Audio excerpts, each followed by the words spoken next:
Hello everybody, welcome to episode 47 of Cyberpunk. Hope everything's good with you. Full disclosure this morning, if you think my voice sounds slightly different today, it's because I've had a cold during the last week. My baby granddaughter, who I love dearly, brings home little presents from nursery, we think, and then passes them on to everyone around her, which she's done very successfully this week. Only my wife, I think, has been unscathed by it. But yeah, so the voice is recovering.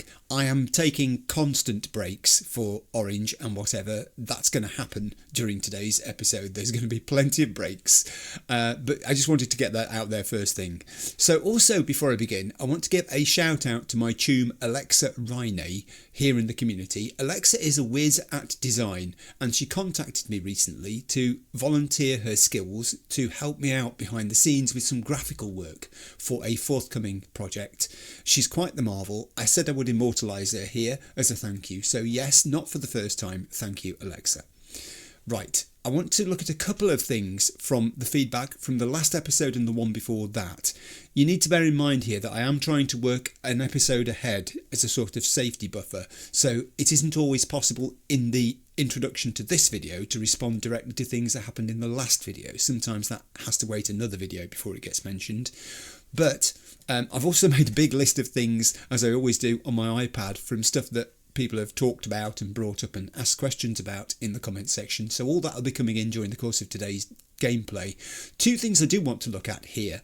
One is the discussion about whether the reviews of Kerry Eurodyne were accurate. Someone suggested that Kerry was actually still more successful in 2077 than I'd given him credit for, and I believe that is the case. It's a good point.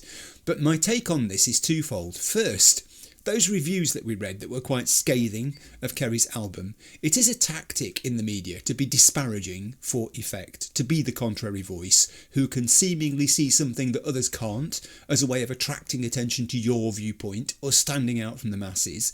Controversy sells, as we know, so I think it was partly that. But secondly, maybe this was an experienced music critic, or more than one, who sensed that something was amiss, but felt short of identifying the cause. The real point is the music has become artistically unsatisfying for Kerry. Had the article said it's like he's going through the motions since Samurai, and had the journalist then probed more deeply into why it was, it could have been quite the philosophical reflection and expose on how the music business has become less about art, more about the endless financial conveyor belt of corporate expectations for Kerry Eurodyne, and maybe many others too. But instead, it superficially criticised the music and the musician's composing ability. So I think that was a missed opportunity on the part of the journalists who wrote those reviews. Brilliant writing on the part of the devs though. The next thing I want to turn to, and the picture gives this away, is the Swedenborg Riviera Bart Moss collective gig. To me, that gig epitomises the classic fallacy that I've spoken about before in relation to the Blue Eyes and Maelstrom and Gary the Prophet. The human tendency to make connections between otherwise unconnected random things, to produce order, even illusory order, from chaos. It's part confirmation bias, where, as here, people who believe there is a conspiracy go on to find apparent confirmation of their belief by wrongly interpreting information in line with their expectations. Seek and you shall find. It's also part illusory correlation, where your mind fabricates unsound connections between unrelated things, recognising similarities and cause-effect relationships that simply aren't there objectively. And how clever again of the devs in their writing to lead us to a horoscope machine as the physical end of the treasure hunt. We all know how pretty much any meaning we can wish can be assigned to a horoscope. We conjure a connection in our minds that doesn't necessarily exist because we like making connections. Something similar happened here with the Bart Moss Collective. They wanted to believe that these seemingly deep philosophical statements were the work of a mastermind, a secretive call to arms for the favoured ones who were clever enough to work out the hidden meaning, exhorting people to rise up against corporate oppression, What the messages actually were, it would seem, were the teasings of a bored and mischievous netrunner type person somewhere. This person set out to jerk the chain of these conspiracy hunters by feeding them what they were looking for. She, it appears it was a female who did this from the name, hacked a horoscope machine, and with various other routers set up in parts to sort of disguise the chain of command and where these things were originating from, told it to send out random sound bites of pseudo-philosophy, and then sat back probably with a brosif and a cone of fries and watched the fun unfold. Bess ISIS felt this search was a dead end for the Swedenborg Riviera thing. Johnny mercilessly and increasingly told V it was a wild goose chase, but actually it wasn't in a sense. It was a salutary lesson in information integrity and at the same time a massive joke perpetrated to poke fun at our insecurities. And it worked. It was such a great gig. I'm so pleased that I put that one in there. I had no idea what it was going to involve, and it turned into a bit of a paper chase. You know, we were on a treasure hunt sort of thing, weren't we, at one stage? But yeah, that was fantastic. Also, I just need to mention here too, the collision my motorbike, I wish it had been a bicycle, had with the wall. The thing is, I've got to stop driving fast, I think, because I only ever get into trouble on motorcycles, particularly when I'm driving them quickly in this game.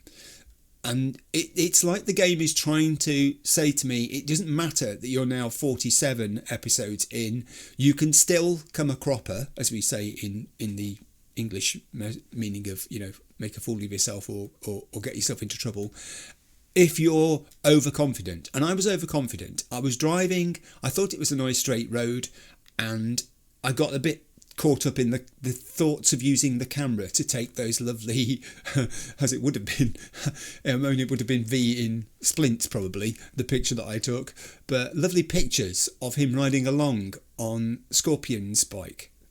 Yeah, so no, lesson learned there. I'm not going to do that again. I'm going to stop myself because I've been in the water twice now and hit a wall once, and all 3 times it was speed that caused it on a motorcycle. And I was even driving in a straight line last time, so even that apparently isn't safe. I don't know. Right, anyway, that was the housekeeping. The first of a million possible orange breaks has just been taken. My orange container is already a quarter empty as I'm looking at it here. It's really going to be my friend in this episode, and it's as long as my body will stand it, I think, as well, as long as I can keep this up. Episode 47 then, where are we headed off to? Last episode was all about Johnny and Kerry, and this episode's going to continue their quest line. Now, you know that I asked in my non-spoiler research, are there gaps in this quest line? In other words, does the game make you wait between the end of one activity and the start of another sometimes? And the answer came back yes. So as last week, I've planned some additional activity that I want to try to fit in. Last week I focused on serious organised crime as the NCPD stuff that I slotted in. Today I'm going to focus backwards on the lesser gigs, the ones that are more compact and you can fit more of them in, the assaults in progress, those sorts of things. Also, I'm keeping my eyes open for a gig or two. It depends how time goes and my voice as well. But the general gist of this is, and I think many people agree, this game is too varied for you to focus just on one thing consistently. You miss a tremendous amount of what Night City has to offer by doing that, and that isn't me. So I tend to produce some episodes that are focused on a character and nothing else, some episodes that are focused on nothing to do with characters whatsoever and park their storylines, and then these mixture episodes. This is going to be a mixture episode by virtue of the fact we've got these time gaps that we have to use, and I'm also going to play my Joker and skip time where necessary to make the storyline keep running along, because I do, if possible, this episode want to get through the Johnny and Kerry quest line. I've no idea of the full length of it. I could be sat here for a while, but we'll see how this goes. Right. So, with all that said, the one thing I do need to do is a recap of what Johnny and Kerry got up to last episode. V receives a call from Nancy Hartley, that is Bess Isis of course, confirming that the supposedly secret Samurai reunion show is all set. And then later in the evening, V heads to the venue, the Red Dirt Bar in Arroyo, Santo Domingo. Outside, there are people gathered, and it's clear that word of the gig may have leaked. Some fans are excitedly awaiting the band's set. Inside, V finds Denny and Nancy already in their concert outfits, and V/Johnny is thrilled when Nancy presents him with Johnny's old guitar, which she's specially sourced for the performance. That's a gesture loaded with history. Prompted by Johnny, V then goes to the bathroom and takes a misty pill, allowing Johnny to take control of his body for the show. Kerry Eurodyne arrives slightly late with the bassist Henry's excitable replacement Drowsin, and finally, with Johnny at the helm, the band hits the stage. Samurai performs Like a Supreme in full to a warm response from the crowd. The gig is a success.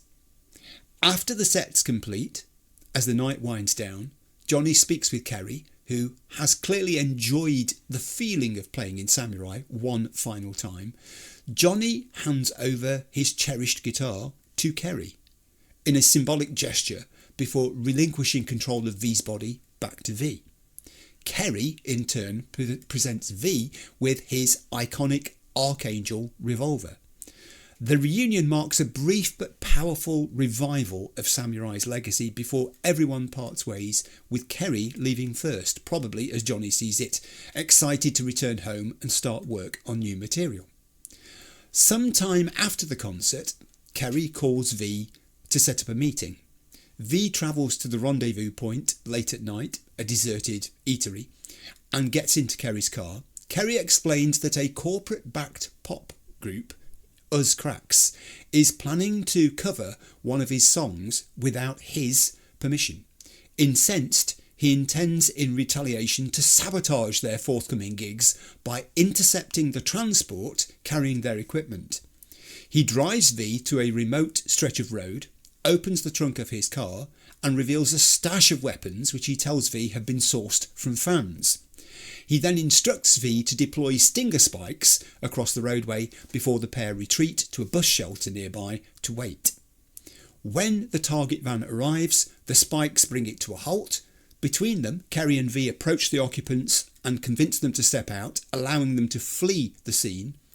After confirming the band's gear is inside and following a brief exchange with Kerry, V throws a grenade into the back of the van, destroying the vehicle and the equipment within.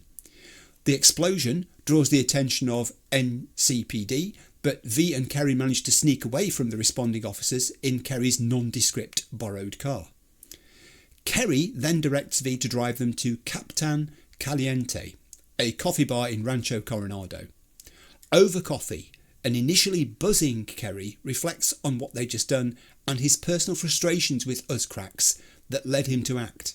He ponders whether his motive was artistic or financial, and whether there is, as Johnny had intimated, really that much difference between himself and the girls of Us Cracks just trying to earn a living in the music business by doing deals with the corpos in Night City. And that's the point at which we left it, so let's dive back in. I'm starting on the inventory screen because I wanted to show you a couple of things before we begin. One is that my weight is quite high, 307 out of 405, because for a change I haven't in the interim period between episodes been to a drop point and sold off weapons, dismantled weapons, got rid of junk, clothing and all the rest of it, to bring that down to 100 and something, which is my normal starting point. The reason for that is that we're starting this episode where we finished last episode. I'm in the cafe where Kerry and I exchanged guitars and guns, so I'll slot that in at some point during the course of this episode. I probably won't actually show it to you because it's quite laborious, the process of whittling down weapons and umming and ahhing, and we've all been there and done it, so everyone knows how that works. That's the first thing. The second thing is about the weapons loadout. That is the same weapons loadout that we finished last episode with too, and for a reason.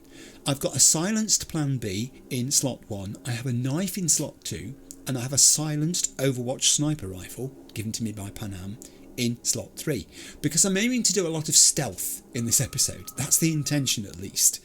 It's something that I'm not terribly good at. I've got better at it, but I do still fail, especially when I'm sneaking up on people or trying to isolate people to take them out individually. I do fail and attract attention of others around me. So I thought I'd make this an opportunity to practice that.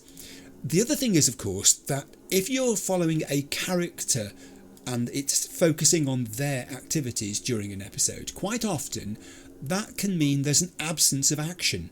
It isn't always the case that every character's questline involves combat, for instance, and in the last episode I think that was the case in point. So my intention is to bring in those NCPD gigs that I spoke about, and an ordinary gig, at least one, maybe two, we'll see how time goes and see where the map takes me for that matter. I want to bring those in to give me the opportunity to do this, to keep sharp, to try and push the boundaries a little bit into areas that I'm not so comfortable with, and stealth is one of them. I'm okay shooting from a distance and I'm okay shooting repeatedly until, you know, the enemy drops, but stealthing is something that I think I should try to improve at. I find it satisfying when it goes right. I think that's the thing. I like the sensation of when you think you've pulled something off there, and it's rare. I don't often get that sensation, so I'm aiming to try to get it today. So those are the things that I wanted to show you there. Now the next thing is, before we get in, we need to play the Where Are We Now quiz. So here comes today's Where Are We Now, taken from somewhere during the course of today's gameplay.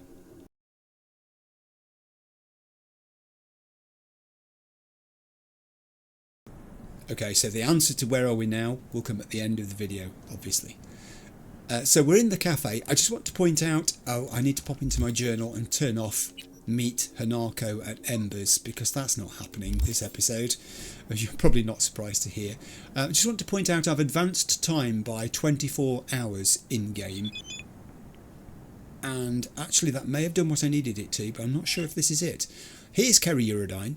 Hey, forgot to send the Eddies before, but should hit your account any sec. Preem work. He's congratulating me.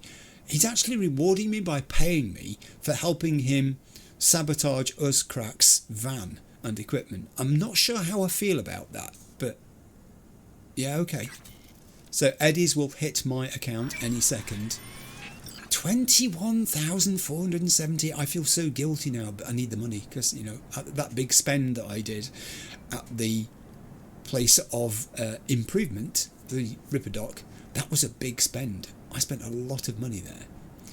Most people, by the way, in the comments said you did the right thing there, spending rather than using your points that you'd saved up, your components that you gathered, is the right thing to do if you're Eddie rich. So I'm happy with that. I also need to just mention too that I am aware that I haven't sold off the spare quick hacks that I've got and the redundant now cyberware, which has been superseded by higher level cyberware. That I shall do. It's kind of like having a savings account, I think. I know I've got that money to fall back on. I can instantly liquidate those assets whenever I need to. So it will happen, but I'm in no rush at the moment because I'm not exactly cash poor. Right, that's that. Before we leave this fine eatery, I've got to explore it because I just have. I'm sorry. This. Oh. I don't want to disturb him. I know what that's like. Having had this cold this week, my sleep pattern has been all over the place. There have been nights where I think I had like 6 hours, 7 hours. There were nights when I had 2. So yeah, I'm on battery power today. Can you tell? They are lithium batteries and they have been charged, but it's still battery power. Yeah, I want to do some exploring. It's a nice place. Ooh, hello. Oh, medical balls. You never know when you're going to need it. In my case, quite often, thanks to large walls that appear when I'm riding motorcycles. I'm not going to keep mentioning that. I'm so embarrassed. Honestly. Okay, we're in the kitchens. It's time for an inspection.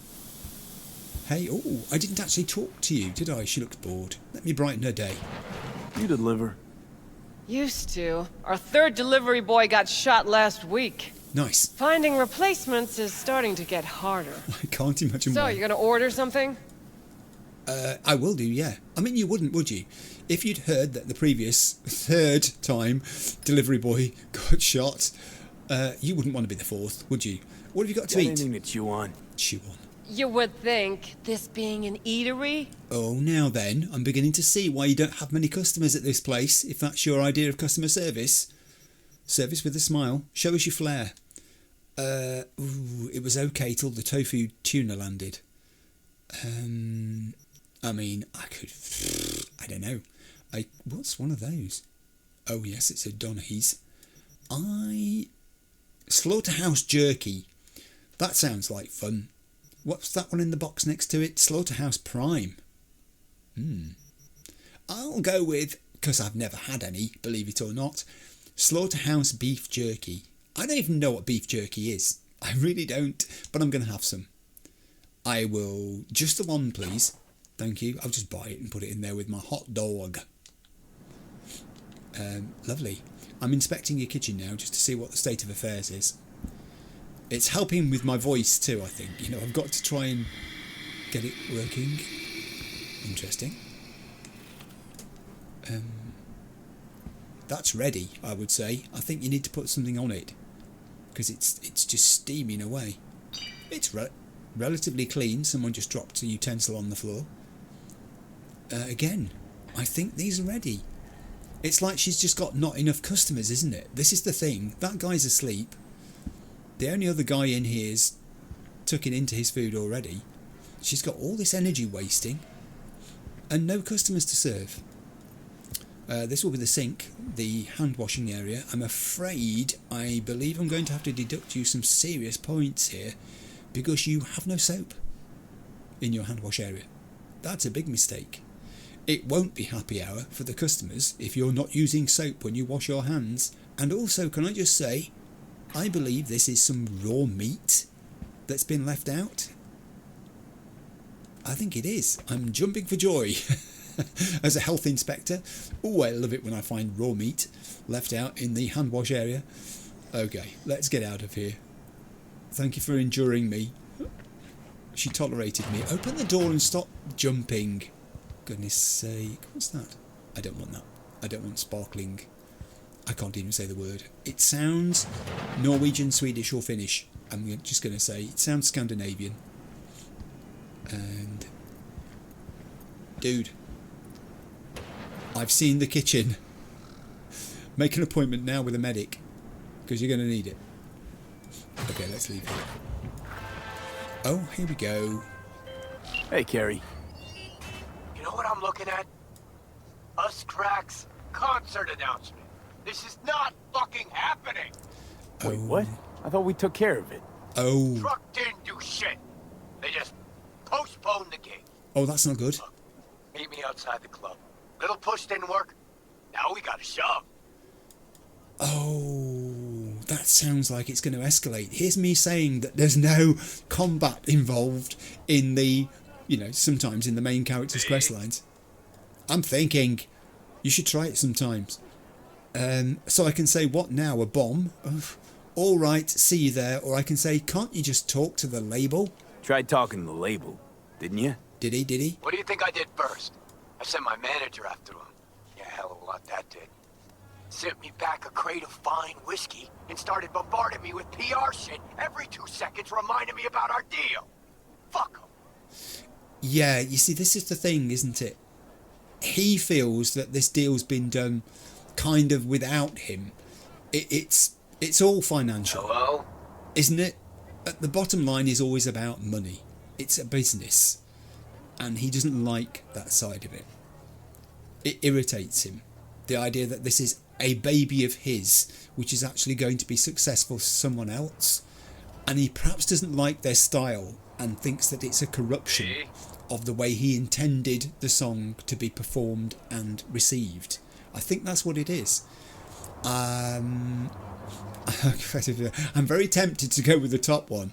But I mean, look, they've sent him back a crate of whiskey and the PR every 2 seconds kind of suggests that they're trying to make peace, aren't they? I wonder if the girls in Us Cracks are involved in this communication with Kerry Eurodyne, and whether it's their management, whether it's removed from them, because often that is the case, that the management speaks for the artist and the artist really doesn't necessarily know all the intermediate steps that are being taken to negotiate. So I'm going to say, all right, I'll see you there. All right. See you outside the club. Bring your heat. Oh, now you see, I don't want to bring my heat. I don't want to. My heat's warm enough. Meet Kerry at Riot around 7 PM, so I'm still going to have to pass some time during the day. I mean, my heat is quite quiet, so yeah. But is that all I am, Kerry? I'm the heavy. This guy looks like. Could you step in for me tonight? Go and meet Kerry Eurodyne. Here's his gun. Here's everything I'm carrying with me. You can do it. Friend, you good? I'm good. I will be good if you step in for me and do it instead. I'll feel a lot safer. It has identified now meeting Kerry at Riot around 7 PM. I want to cross the road actually, because this huge Ferris wheel type thing here, which is sort of lying on its side, has attracted my attention. Road safety is terribly important to me in this episode after last week, as you can probably imagine. Where did that come from? That wasn't there when I looked. I'd love to know what this area actually is. It looks like it's turned into a bit of a shanty dwelling. Is that the correct term for it? I don't know what the definition of a shanty is really. But the people here are sort of making ends meet. Don't look at me like that. I'm sorry, I was being a bit intrusive, wasn't I? What the heck? Someone's on fire over here. What? How? Oh, don't just stand there. Put it out. Find a fire extinguisher. What's the matter with you over there? He's saying, oh, you're on fire. Well, come and help. Don't just stand and observe. I don't know what to do. How can I be of assistance? Can I push them out of the way? It's too late. You're already on fire, dude. I am consumed with curiosity to find out what happens here. He must know he's on fire. He looks like he's trying to warm his hands. Oh no, hang on. Uh-oh. This is not going to end well. Now he knows he's on fire. And that was all he wrote. Oh, hang on. Now I'm on fire. Don't get too close. That was painful. Oh, that was weird. This is a weird place. I like this place. It's got strange things. I've never seen that happen before. That was bizarre. And this guy slept through it. Scratching his bum. You don't know what you missed while you're busy scratching your bum. You might never see that again. Hello. There are resources here too. Okay, this is an interesting place. This is a capsule that must have been part of the Ferris wheel. It's not just lying down for a rest, this thing. It's done with, by the looks of it. I don't think it's ever going to function again. Incredible amount of scrap metal in that though, and the lights are on it. I don't know, maybe they're solar powered, perhaps it's automatic. Because otherwise, why would the lights still be on? Or perhaps the people who live here have worked out a way of re-energising the lights, and it provides them with the light they need at night when they're living here. Anyway, there are things to be looted, and I don't mean Tom's Diner boxes. I'll have that Lexington, even though I'm a bit overweight at the moment. I'll have that coat and those earrings. Who knows? Got a body. Oh, I've got a body with an archive conversation. You're kidding me. Archive conversation. Kendrick Feller and Octavius Brown. Kendrick. Yo, your boys paid me a little visit down on the block. High out of their minds. Set some wheels on fire. Up Reggie's shop and sped off. Anyways, putting together a crew to pay a return visit. You feel me? But then I decided to give you one more chance. You give me the tombs who went buck wild down here, and I'll forget it ever happened. Octavius. Whoa, just a sec. I feel you, eye for an eye. But you're trying to pull out the entire optics. Boys were just having a little fun. Ain't nobody got zeroed. And you're asking for their heads on a plate? Chill, Choom. Let's meet, we'll talk, straighten things out. No point in spilling blood, right? Kendrick, fine, we'll talk. Octavius, yeah, we will. Oh, we talked all right. We talked with lead, apparently. Oh, right. So already I've had a burning person and someone who met a sticky end. You see, sometimes dialogue doesn't work, does it? People promise, they say they're going to talk and they have no intention of talking. What they really mean is they're lulling you into believing their cock and bull story, and then boom, you're not a problem anymore to them. There's an awful lot of gym beasts. I don't think I've got that one. There's an awful lot of stuff around which is basic junk, but as I'm going to be getting rid of junk soon, even though I'm overweight, I will pick some up. How far does this camp actually extend? Hello, people. Ooh. What do you do? Helping Choom out. Just a couple of Euro bucks. Just want something to eat. Go back to the factory, you bum. Get a job. Oh. I can't. With those antennas way too long. Euro processors went kaput. Can't even get close to them. Like seizures, man. Scoff sucker. Could be spending that time getting a job instead of dreaming up sob stories. Oh, that's really cruel.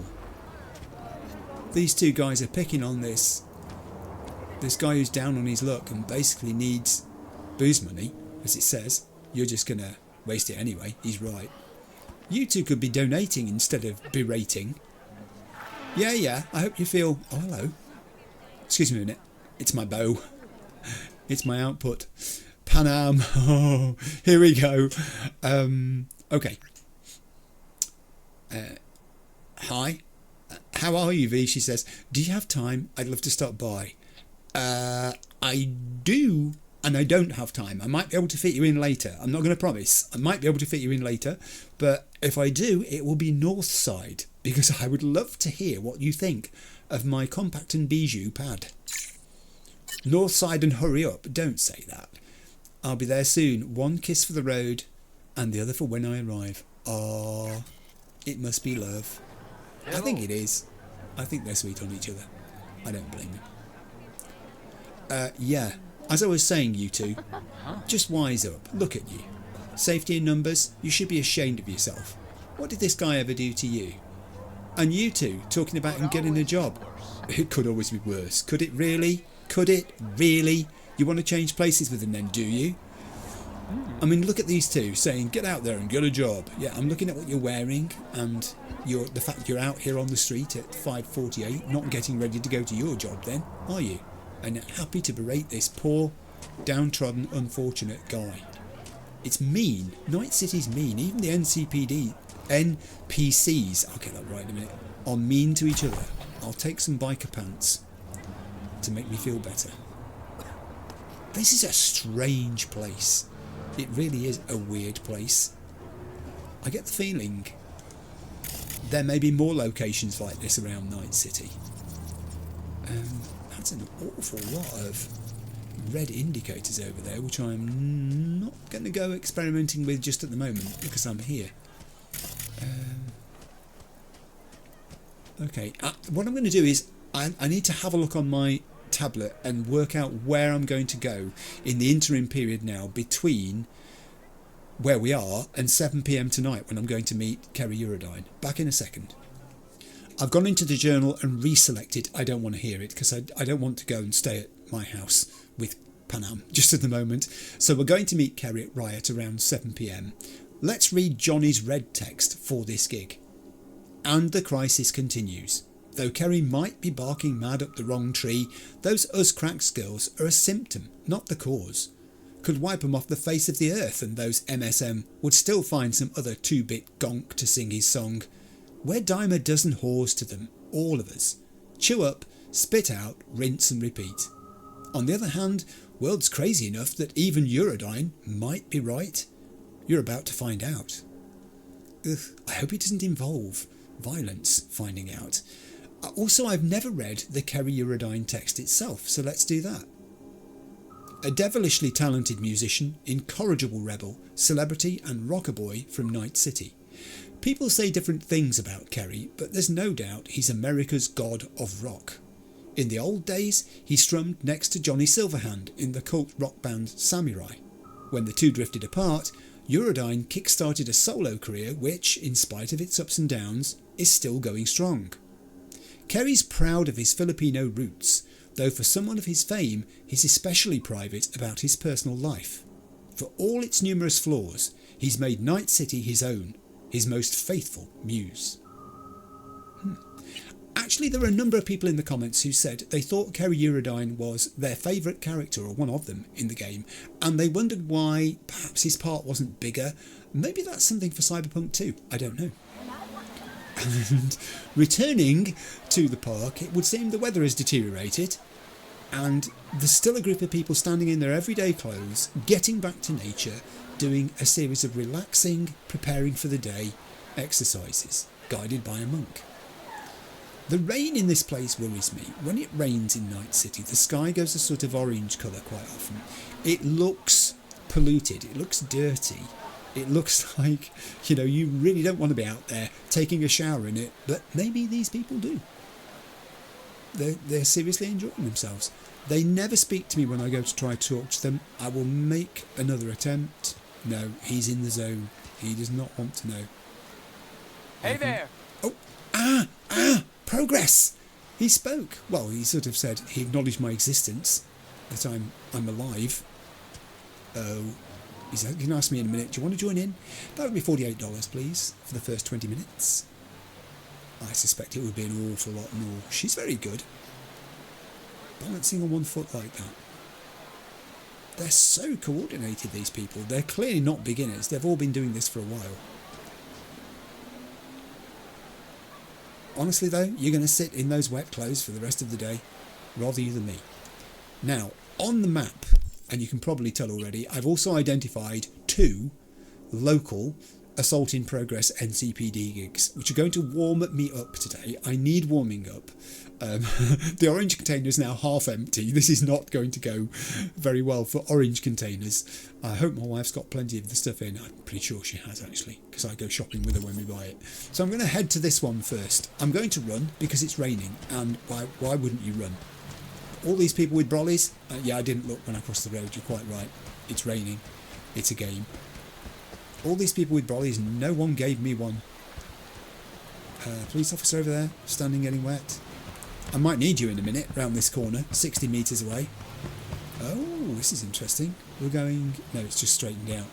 Sometimes it looks like it's going to send you on a very laborious and labyrinthine route, and then it suddenly straightens at the end, and it's not as bad as you thought it was going to be. Now, I have no idea what this could be. Let's see if I can gauge. 6th Street Gang, not unusual, Mike Edwards, and his friend... no, there he is. I could see the indicator. Luke Anderson, also of 6th Street Gang. Something I think has already gone down by the way they're bending over and pointing, gesturing at things. Just the 2 of you, is there? I probably should ping. You're quite right. And if I could get it to stay in the right place long enough... He's going to see me in a minute. In fact, I'm surprised he hasn't already. Pinging. Yeah, it's just the 2 of them. Right, now I said I wanted to stealth. I'm not sure I can stealth in this situation because they're... Oh, hang on. There was a 3rd. Oh, crikey, and there's a 4th. That would have been very unfortunate. There are more people here than I expected. With it just being an assault in progress, I wasn't expecting numbers. Is the thing. I don't know. Is it possible to get in there and stealth them? It might be. I'm going to have to go completely the other way around to do it, I think. Runs with gun drawn. Yeah, I know there's an assault in progress, you don't have to tell me. I can't see how I'm going to get past these 2 without jumping over here. Can I get back up there? It looks of significant. I might be able to go down here, I think. Yes. Yes. Thanks, devs. I don't know whether the devs did this deliberately, but thank you anyway. Oh, hang on. I may have thanked them too soon. No, we're okay. Oh, dude, run away. This is not the place to be. Leave it. The food will be fine. If it burns, I'll feed it to the non-existent dogs around here. Okay, let's go in the back way. They're right next to each other. I don't see that I can grab one of them without the other one seeing me do it. Oh. I'm looking at their vision cones. They do overlap. I could regret this. I could so regret this. I'm sneaking very quietly up behind this one. I'm going to grab her. I'm going to drag her backwards. I'm going to do a non-lethal takedown, because normally I don't do that, and I'm turning over a new leaf this episode.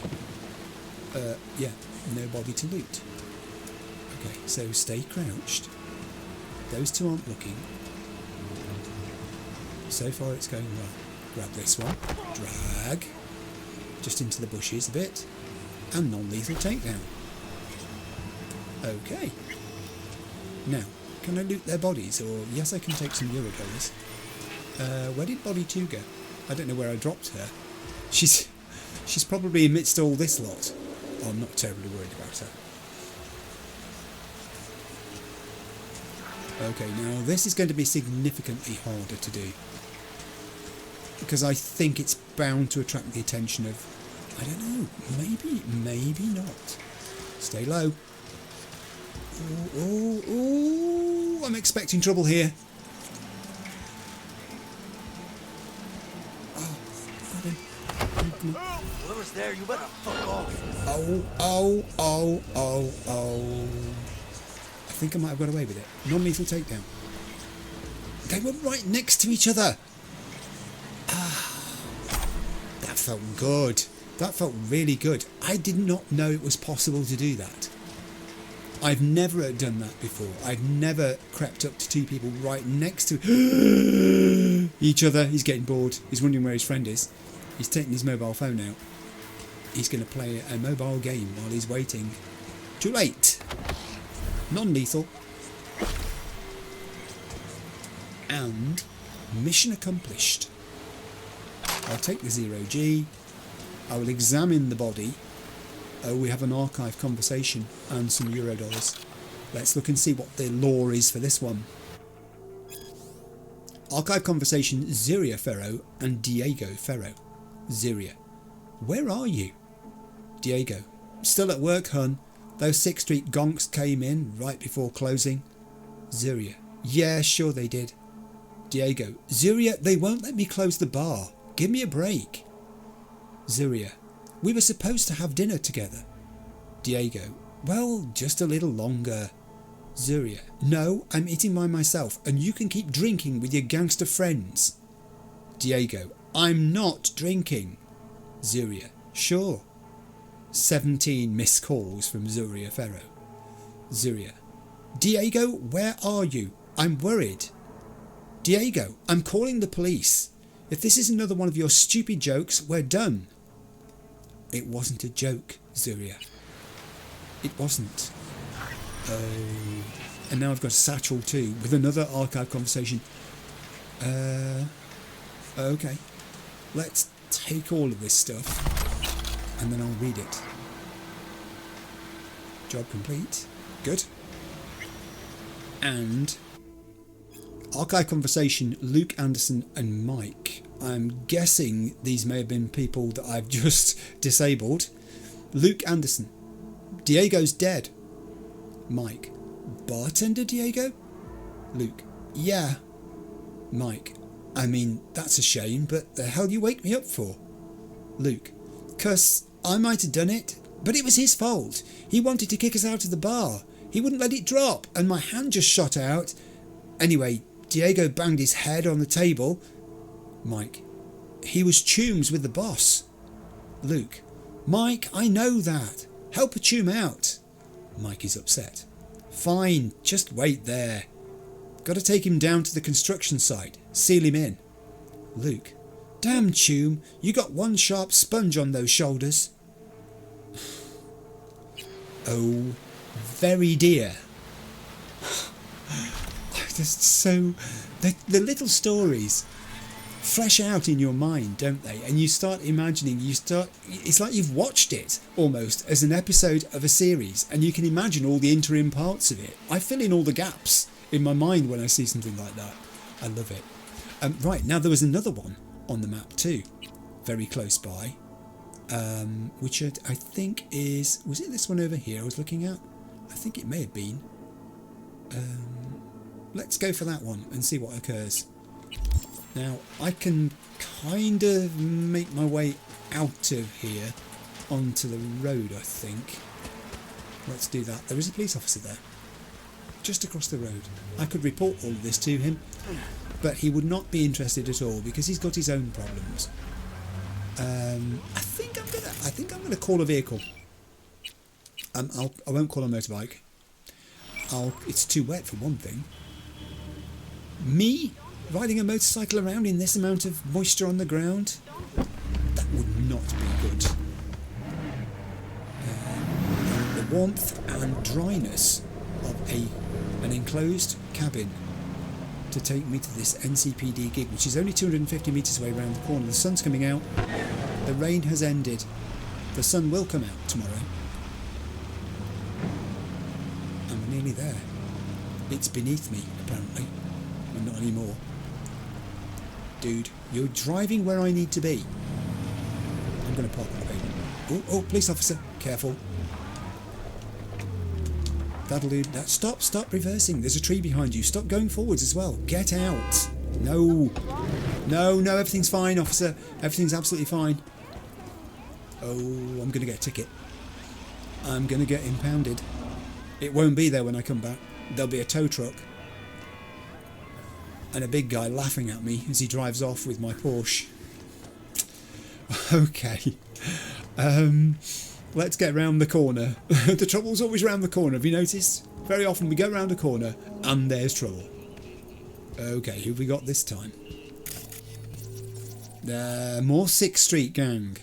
I will ping immediately this time. And we'll try to see what the situation is. There are 4 again by the looks of it. Kneeling by a fallen body. Spencer Young is here. And Soldier is here. He used to have a name, but no one can remember it. Paul is here. Good.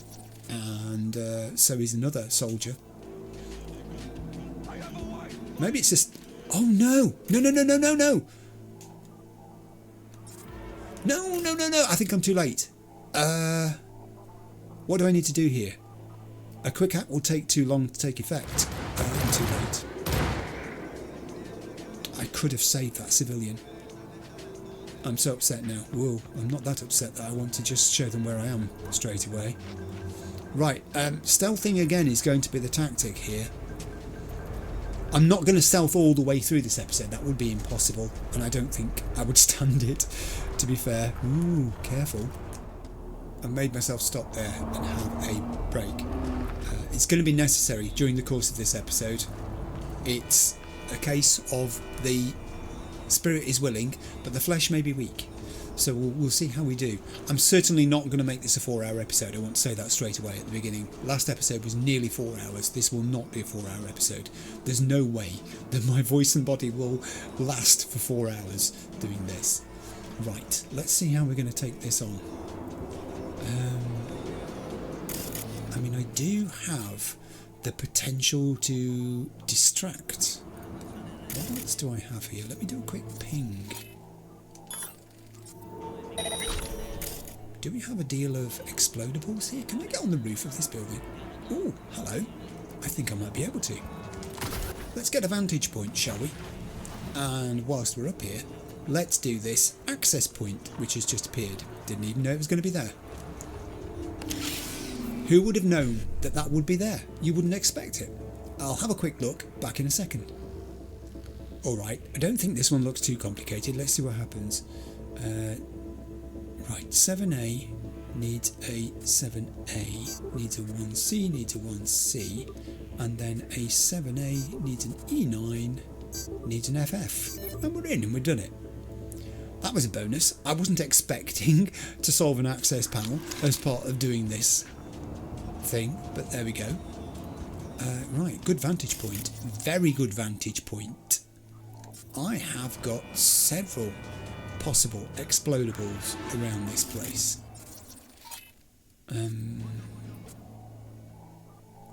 I mean, I think I could just literally take out one or two of them here if I tried hard. Let's try distract enemies with this and see what happens. That will do for the first one. Ripper must have fucked up the calibration. Uh-oh. Well, oh, it has. It's taken one of them. Good. Right, so that will do for the first one. I'll initiate an overload. What? That's You good. two, chicken? They don't know where I am. There are workers over there, I've just noticed. Well, there are people. Some of them seem to be having an argument or perhaps wrestling. Oh, look at those three, so close together. What have I got here? I mean, I could take control of this vehicle. I could. I could self-destruct the vehicle. Shall I self-destruct it and see if that takes them all out? Let's do it. 3, 2, 1. Boom! It took two of them out. I've never done that before either. I've never used a self-destructed vehicle in a situation like that to reduce numbers. There's only one guy left who's now starting to feel like it's not going to be his day. You'd run away, wouldn't you? Out of my way. Out of my way. I don't think they're in your way anymore. Keep going that way. Can I distract him to that? Let's see if I can distract him to this. I believe I might have got him. He's looking the right direction. He is. He's dragging his friends along with him. They didn't want to go there. And he's so... Oh, it won't let me do it. Oh, okay. It was a sort of... It was a one-shot thing, that. Because I'd set it to do that, it won't now let me do the other thing. Stop tripping over things. You can have an accident and hurt yourself. Look at your friends. What? You two, chicken? Is that what you call them? What, you two chicken? Or what, you two? Chicken? Is it a term of endearment, calling them chicken? Did you have a tune there? Alright, now I'm going to have to finish this one off. I'm thinking the knife, even at this distance, might be effective. If you'd stand still long enough, I'd tell you. Let's do this. Go. Oh no. Yes, it did work. I believe I can jump down there without too much damage to myself. Good. It looked further than it was, didn't it? Okay. So, I will loot now. That. And this guy's Saratoga, because he's not going to need it anymore. Notes. Let's read the notes. To remove. Chevignon Emperor, 2 timing chain tensioners, 4 main bearings, 2 crankcase front gaskets, 3 pressure sensors, 2 thermostats. Villefort Cortez, 5 ignition coils, 1 fuel gauge, 1 head gasket, 2 brake rotors. Villefort Columbus, 3 transmission bearings, 1 AC compressor, 2 hydraulic pumps, Quadra Turbo R740, 2 performance air filters, 2 clutches, 6 fuel filters, 1 throttle body unit. They've been stealing and breaking cars by the looks of it. This one I think is already broken. I just want to say, I don't think I can get to that. I've got to be a little careful here because it's hot around this car. Oh, it's a tangled mess. I'd rather not, thanks game, offering me to pick up the bodies. I won't do that if it's all the same. I will, however, loot the satchel behind me, which has an archived conversation in it. Let's read this conversation.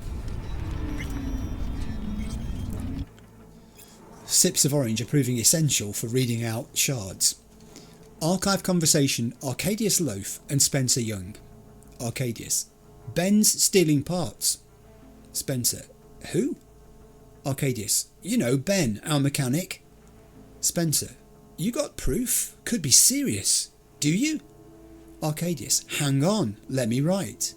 Anyway, it all started the other day when my ride suddenly stopped in the middle of the street. Of course, I called for help. After a while, the guy comes by and he says to me, Spencer, get to the point, loaf. Arcadius, hang on. And he says, well, he asks actually, if I've been putting replacement parts in the car. And there I am like, what replacement parts? Right? Spencer, Choom, stop. Just stop. Arcadius, what? What do you mean? Spencer, I mean, I get it. Just can't slog through another one of your novels. Ben's swapping out parts in our cars for cheaper ones, then selling the more expensive ones on the side.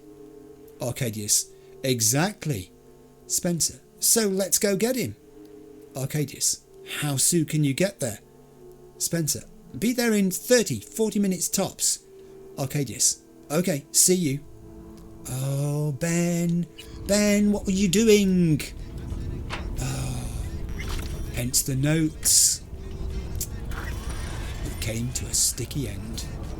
Alright, I'm going to go back to my journal and work out where we're going next. Back with you in a second.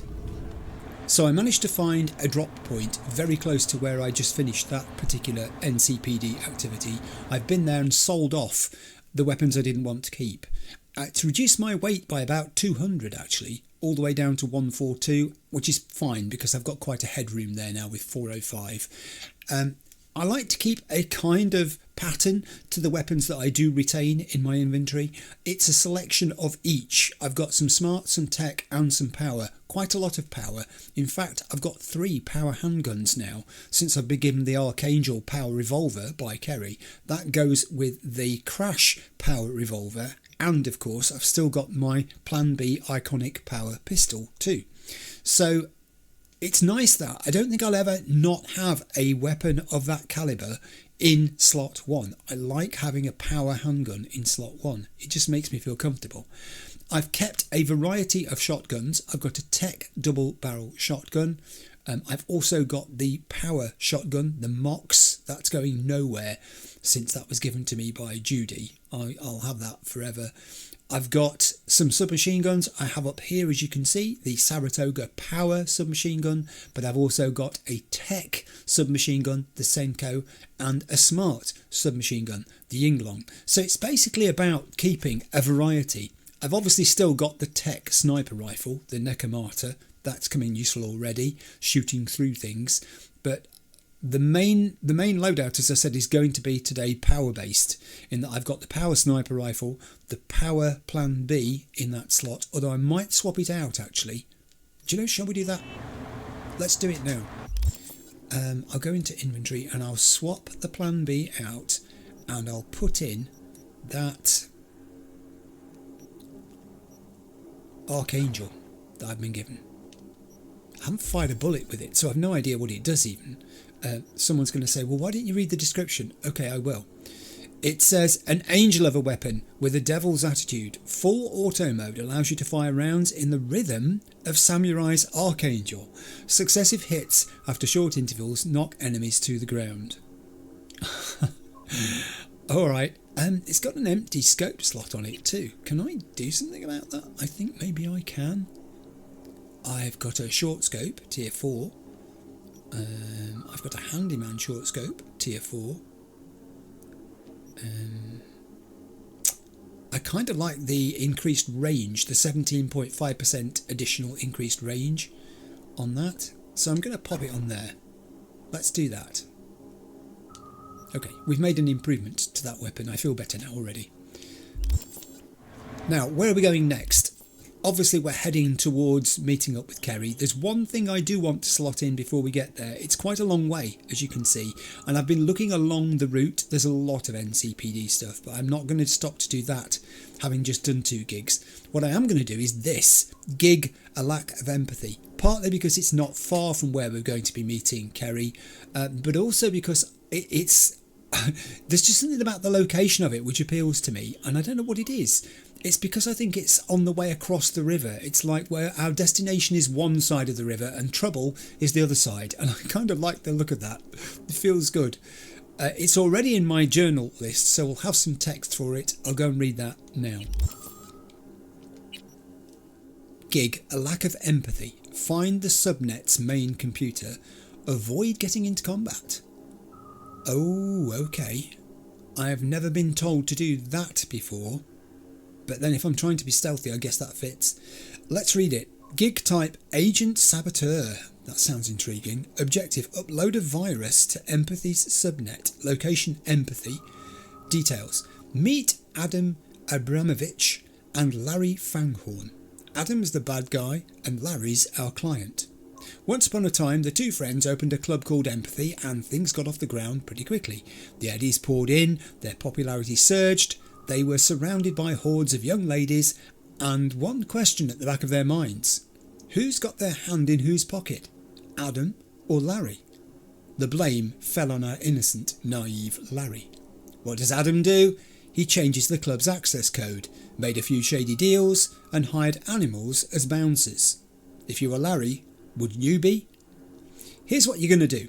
You'll break into Empathy, upload the attached virus to their net and bring the club's operations to a standstill. Empathy won't budge an inch until Adam welcomes his old pal Larry back with open arms. Sounds like a breeze, right? Just keep things quiet, no witnesses, and everyone will be happy. Okay, let's now read the red text of these various people and places. This is our fixer who's given us the gig, Dino Dinovich. Everyone who's anyone knows him, whether it's Dino the fixer in Dogtown and Corpo Plaza, or Dino the rocker boy, bassist in the notorious band Glory Hole Bandits. Strangely, despite them playing sold-out shows, nobody's heard Dino play. You holler at Dino when you need something. Pure, uncut stimulants, fast loans, joy toys for your BFF's birthday party. You want to start a riot or want to see somebody's legs broken? Dino's your man. Dino will get it done. Like every good fixer, Dino keeps mixed company. He's just at home with play hard corpos and top tier mercs, usually edge runners, as with sketchy media vultures and homeless drifters. You can meet them all in Dino's bar. It's worth dropping in. Someone's bound to pick your brain over a drink or throw up on your shoes. You might leave with a black eye or an STI, but that's how this city rolls. He sounds like fun. Empathy. Let's find out where we're going. Empathy. If you're a mid-ranking corpo and want to get your freak on, then head straight to Empathy in downtown. This brain dance strip club, run by Larry Fanghorn and Adam Abramovich, offers the city's most O-inducing entertainment, but nothing that would gross out your colleagues. The dancers are chipped with the latest chrome, the drinks pack a kick, and the air is saturated with music, lights and desire. I think I can see that from the picture that you've given me. Let's read about animals. Animals. Unlike other Night City gangs, the animals don't have a defined territory. You can find them almost anywhere, but you know, it's not like people go out looking for them. The animals aren't a centralised gang. They're divided into smaller groups led by independent alphas, males or females. The concrete jungle. For the animals, it's not just a pretentious metaphor. From their hormone-pumping, beast-inducing implants to their love of street combat, the animals are obsessed with the wild side of human nature. Their physical strength and proficiency in various martial arts, and their sheer size alone, makes animals the ideal security guards and bouncers for clubs and bars. Besides that, the animals are known for their illegal brawls, hijacking transports, and their addiction to juice, their very own homemade hormone cocktail. Yeah, these are the big guys, aren't they? The ones who are obsessed.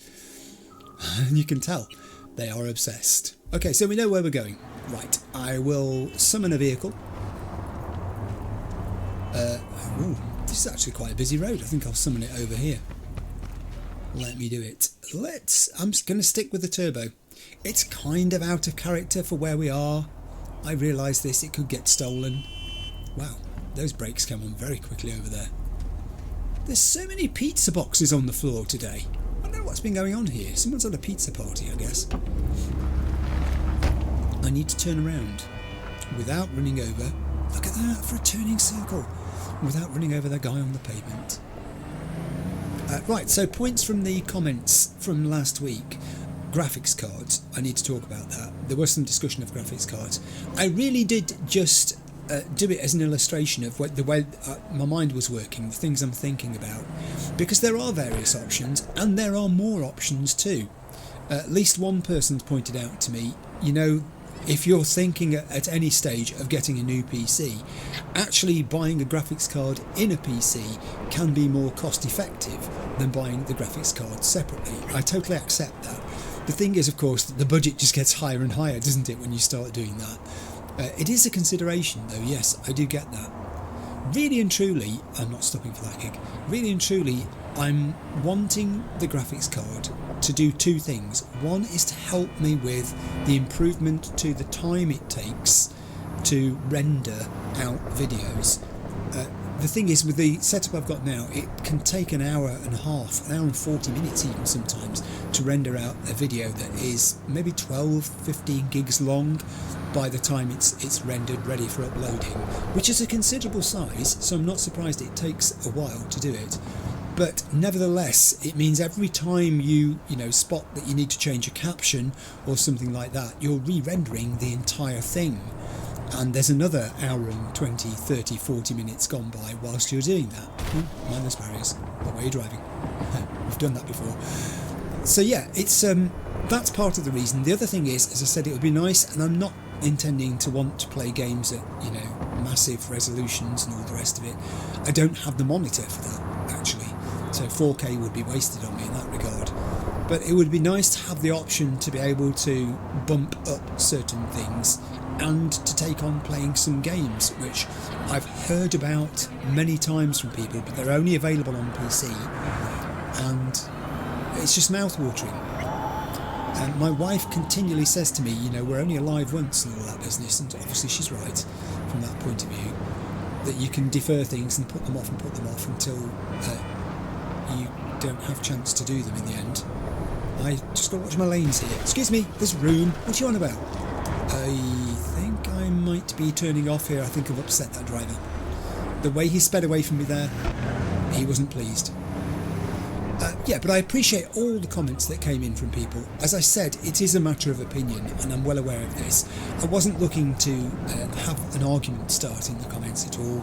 Some people prefer to have older graphics cards and get the very best value out of them in that way. Some people prefer to have cutting edge and think of that as a way of future-proofing themselves for a while against changes to games.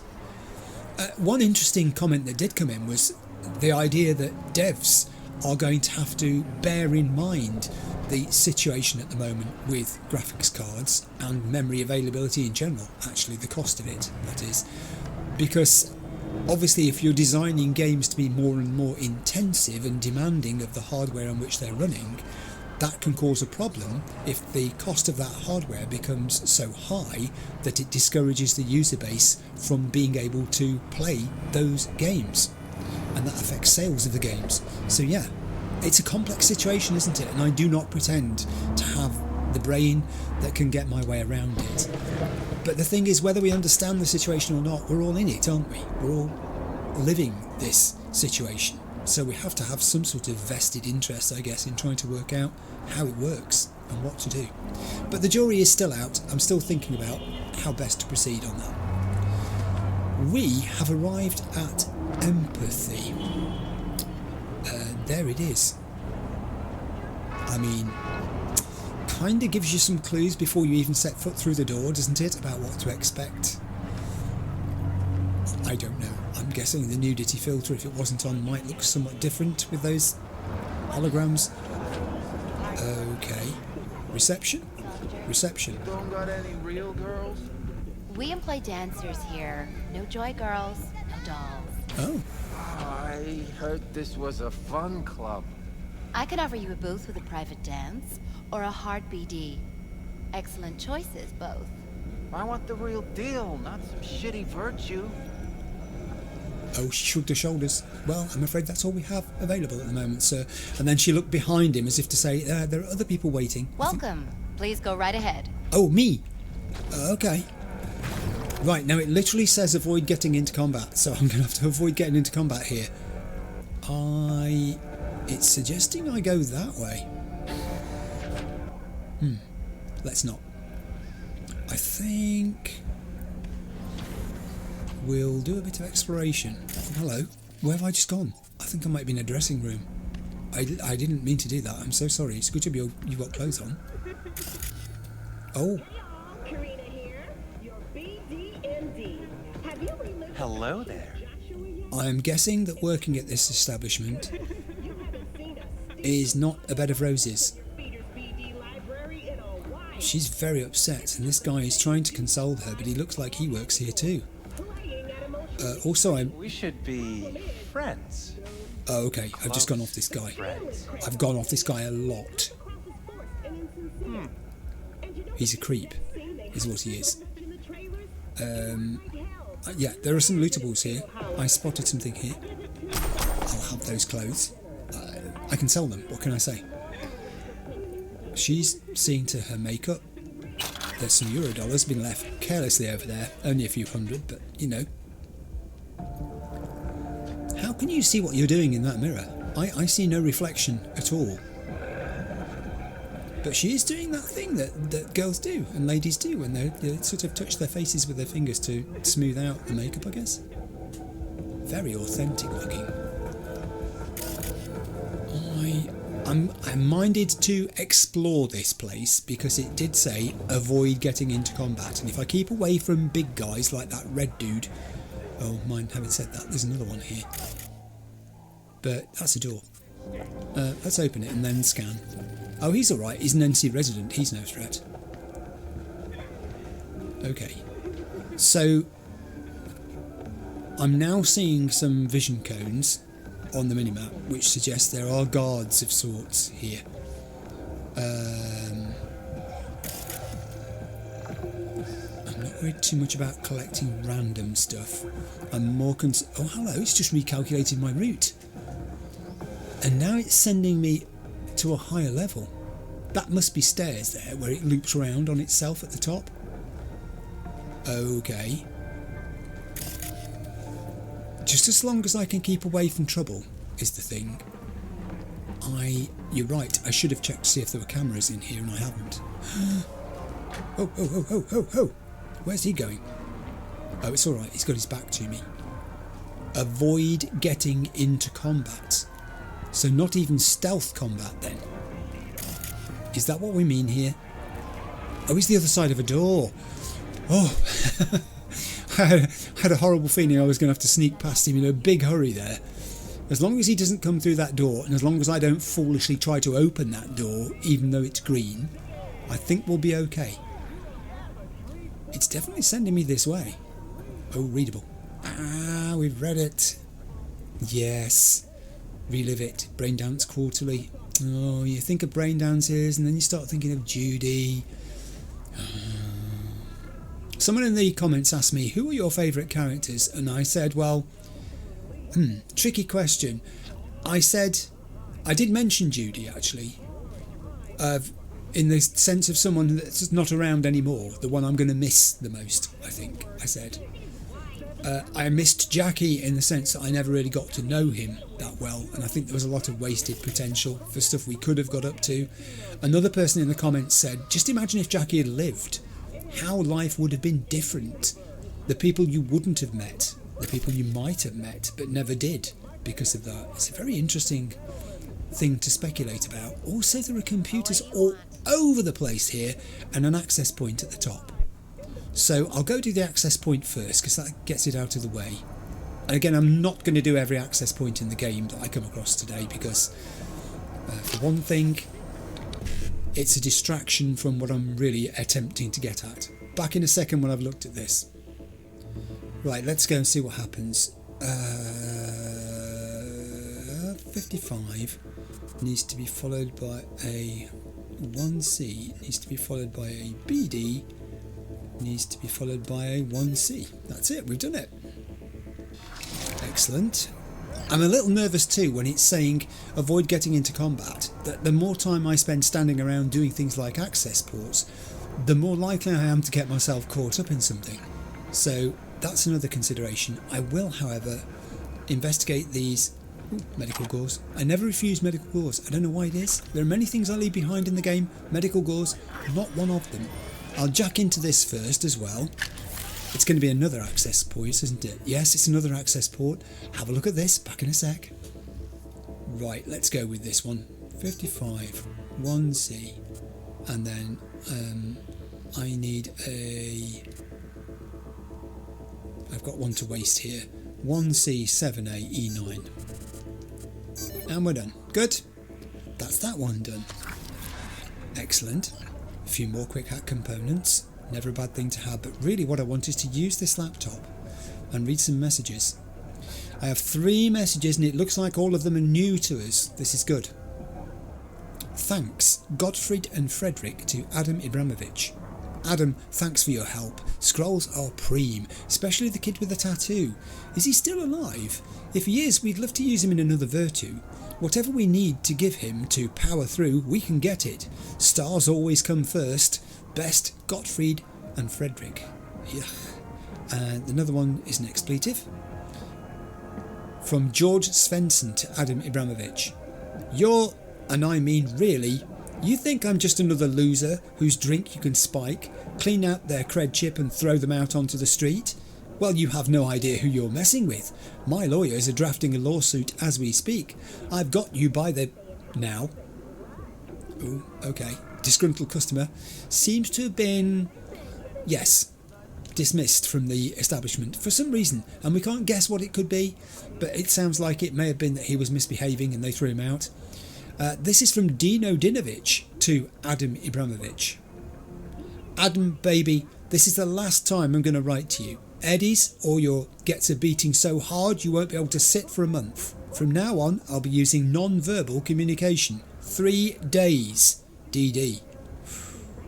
Threats. What do we have in files? Nothing. Okay, but there was another computer over the far side, which I saw here. Which I'll jump into. Yet again, we're going to jack in. I honestly think this might be the last access point I do today, because otherwise it's going to be a constant string of them. Back in a second. Right, here we go. I'm going to waste one at the start here. I think I've got this right. Let me just check again. Yeah, I think so. Here we go. So we're going to do the 7A and E9 first. And then from there, I'm going to go for the 59 and the 7A. And from there, I'm going to go E9, 1C, BD. Just had enough spaces to do that. Good. Now, let's use this laptop, which only has the net on it. After all that, it only had the net on it. Ah! Right. So the objective is upstairs from where we are. There appears to be, at the moment, no great threat, although there is some guy standing up there on the next landing, which are, oh, and here, who I need to be aware of. Okay, avoid getting into combat. I'll try. And I'll stay with what I've got. Grab. Let's bring him back down here. Non-lethal takedown. I'm trying to be more non-lethal today. I am trying. I'll leave his body there. He's incapacitated. He is no further threat. I've still got to go upstairs by the looks of it. Now that's interesting because I've got options here. There is a staircase going that way, but there's also some area here that looks by the shape of it to be like a viewing platform. It is a viewing platform. Quietly. Now, let's look around. I've got doors. This place does not seem to have cameras in it. I don't know why that is. There are definitely more people around though. Anybody over that side? Yes, there is. There's someone standing by the door over there. I'll try. I mean, I'll tag as best I can. If he walks into an area where I can see him, that is. Tag. Let's try a ping, just to see how many more it reveals. Alright. The next level up has a significant number of people on it. Yeah, and the level we're on isn't entirely devoid of people either. Okay, right. Message received. I will continue up this staircase and not go that way. Right, very cautiously now. I have a door ahead of me. There's at least one person in this room were I to enter it. Where does this go? More stairs, and it's still above me, the target. Avoid getting into combat. Okay, I will. I shall avoid getting into combat because that's what it. Ooh, that's what it told me to do. It's glitching. It's because I'm walking so slowly on the stairs, I think. There's somebody through this door though. There, look. Can you see them facing away from me? The vision cone. Ooh. Ooh. There's a big guy. Is he on his own? I believe he is. I think I can just drag across here and grab him and drag him away from the edge of there so we can't be seen. Non-lethal takedown. Because it's non-lethal takedown day today, where possible. There's a little asterisk there that says circumstances may prevent non-lethal takedowns. They're not guaranteed. This is a very cool establishment. I like the subdued blue lighting. It must be a very restful place to work. Whoa, someone saw me. I've got to be a little more careful than that. Alright, so who can I tag down here then? I'm not intending combat, I'm just simply trying to locate a few more of them. Let's ping here and see if it reveals any more on the same level. I've got people below. I don't even know if there is another floor up here. I've certainly got plenty of people behind me. Oh, there's another readable there. What are you when you're about? Where did it go? There it is. It was... It's because I'm crouched down. The relic, why all the fuss? Man. Let's go and loot that. Ammunition while we're here. Sniper ammunition and... shotgun ammo. I've got a computer. I have a safe as well. If I stay low enough, I might be able to get to the safe and loot it. I'll take the coffee. I didn't mean to do that. Oh, there's no money in the safe. Oh. I like safes that have got money in. You feel like you've really achieved something there. Okay. We are at our destination. I can use this computer first. I'll do that. It's got messages on it. Thanks is one we've read. Eddie's is the one we've read. That's a threat from Dino Dinovich. Files, however. Available BDs. Oh, Zombie Orgy 3. Stop the killing. Blood will be spilled. Step by step. Cry, baby, cry. I would find it hard to choose, wouldn't you? I suppose the least descriptive is step by step. The others fairly much give you a clue as to what it is you're going to be watching. Or trying not to watch, rather. Right, so let's do this. Install malware. Sabotage. I'm uploading the malware to the network. It's been done. It says avoid getting into combat, leave the club. Now, okay. The safest way out of here, I'm trying to achieve the objective that I've been set today. It's probably not to go that way. Although I could go that way, I guess. I'd have to deal with that guy. He hasn't noticed me. Should I go that way? I'm guessing we could. I'll go down here. I'll creep up behind him. He probably won't notice that I'm here if I do this. I'm good at creeping. I'm creeping quite a lot at the moment. Grab and drag backwards. And non-lethal takedown. Because I don't know the guy, you know. It's just a thing today. I'm trying to be non-lethal for a change. All right, someone's going to criticise me and say, "Why are you being non-lethal all of a sudden?" Because it's something I haven't tried, and you know, it's about trying new things, isn't it? So I'm guessing I can just carry on back down the stairs, can't I now? This is where I've been already. We know what's through there. They can't see me. I've been in here. There were no threatening people in this area. That guy is still the other side of the door. And as long as he stays there, we'll remain friends. This guy is no threat to me because he's just an NC resident who hasn't even got a name. She's still fixing her makeup. I'm squatted down for no reason here really, but it just feels safer. There is some junk there which I could pick up. I want to just exit this place without causing fuss. This girl's still fixing her makeup. The people who are upset are still upset. And now I've got someone looking my way. There's a guy over there. I guess it's possible that bodies could be found too.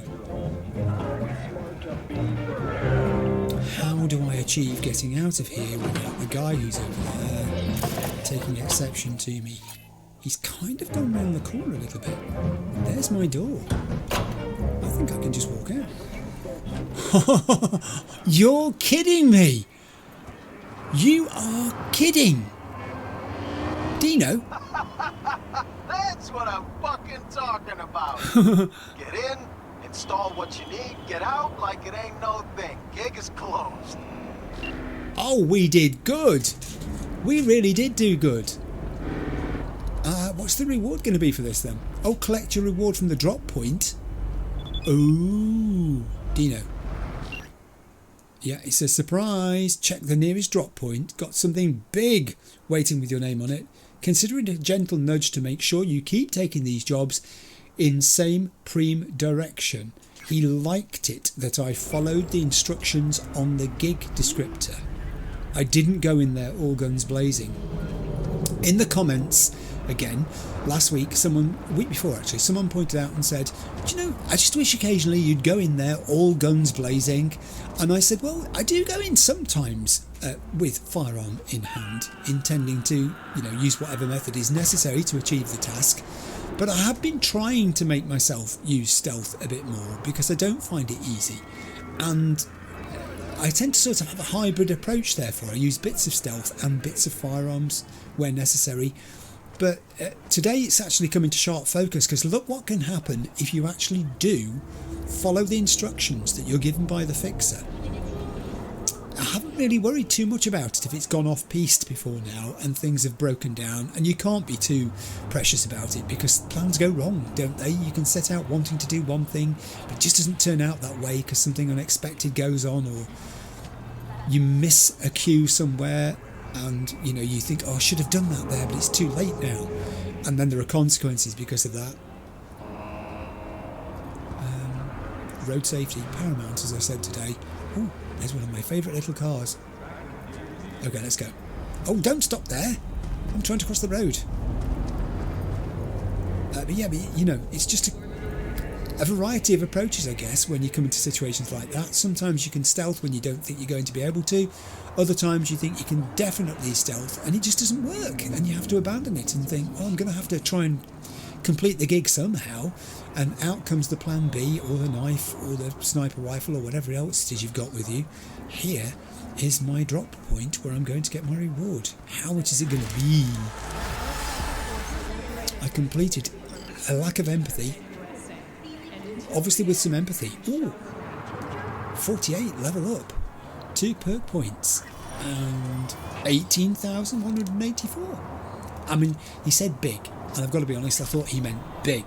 And that was moderate, I would say, not big. Okay. Oh, hello. Dino. Hard work pays off, ain't that right, V? You're starting to become a known quantity, meaning I've got some fresh gigs for you. Excellent. I wonder if that is the case, that if I do well in certain gigs... Oh, look, I've got 2 skill points and 2 attribute points now. I started with 1 of each. If I do well in these things, I wonder if it means that I'm going to get better quality gigs as a result. Right, so I'm reselecting now. I don't want to hear about it. We've done enough build up to this. It's time to resume the Kerry Johnny quest line. I'm going to head off to meet him there. It says around 7 PM and it's only 11 o'clock in the morning approaching, but I don't think that's going to be crucial. I will summon my turbo. I like to be seen driving the turbo around Night City. It will come from this way because I was looking the other way. There it is. Hello. This car does not have a name. It should have a name really, shouldn't it? It's not far away actually, so I think I'm going to have to do a bit of waiting. I'm on the wrong side of the road, I'm aware of this. But... Ooh, I can just nip through the gap. It's the one time I do like pressing the accelerator. When you're in a situation where you've got to squeeze between vehicles, this is the sort of car where when you need that, you can just press the accelerator and you get a sudden little burst of... Okay, now look. Whenever I go fast in this game, something happens. And I couldn't have foreseen that. That was just... That's fate, isn't it? It's got it in for me. The one time I did drive fast in this game was the day when I was going across to, as I said before, to see Judy and Evelyn, and everything just fell into place that day. It's never been the same since. It's never been the same since. What I need is to have that angst again. I need to have that fire in the belly. The urgent need to get from A... I mean, if there was a threat to Panam, for instance, the urgent need to get from A to B would supervene all other considerations. It would just take over.